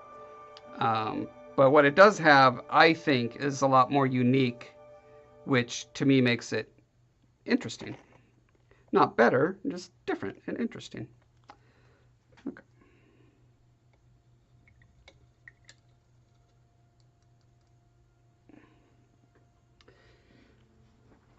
One of the things that's kind of a curveball for people is the fact that the protagonist is not a traditional fantasy protagonist. He's from like a Polynesian feeling island nation. And so that throws people off. They're like, wait a minute, is this fantasy? But I think we do a good enough job communicating it quickly enough, but still, for some people, it's never going to be enough, and that is what it is. Not everyone's going to like your work, no matter how good or bad it is. And even if it's bad, a lot of people will like it, so it'll be fine. All right, I think I'm going to wait for this coat to dry before I do anything else. And I'm going to be helping a friend out with a particular problem. If anyone hasn't seen the YouTube channel Neil at Real Terrain Hobbies, or is it just called Real Terrain Hobbies? Well, if you look up real terrain hobbies, you'll see him. But he's working on this huge board, like a mountain with a huge castle on top. And then in his last video, he did these waves that are like smashing against the rocks. And he actually ran a computer simulation to get those waves, and then he exported that and 3D printed the splashing waves out. And but like that's more technical than I could handle on the computer. But the thing that he's doing that's really cool is now he's gonna mold and cast those, and I have more experience than he does with molding and casting. So I'm gonna get on a call with him and try to help him figure out the the best way to accomplish what he's trying to accomplish. So and that's happening in a couple minutes. So I'm gonna go, and I'll catch you guys on the next one. Thank you everyone for joining, and have a good night. All right, it's a deal. You'll have a good night. Bye everyone.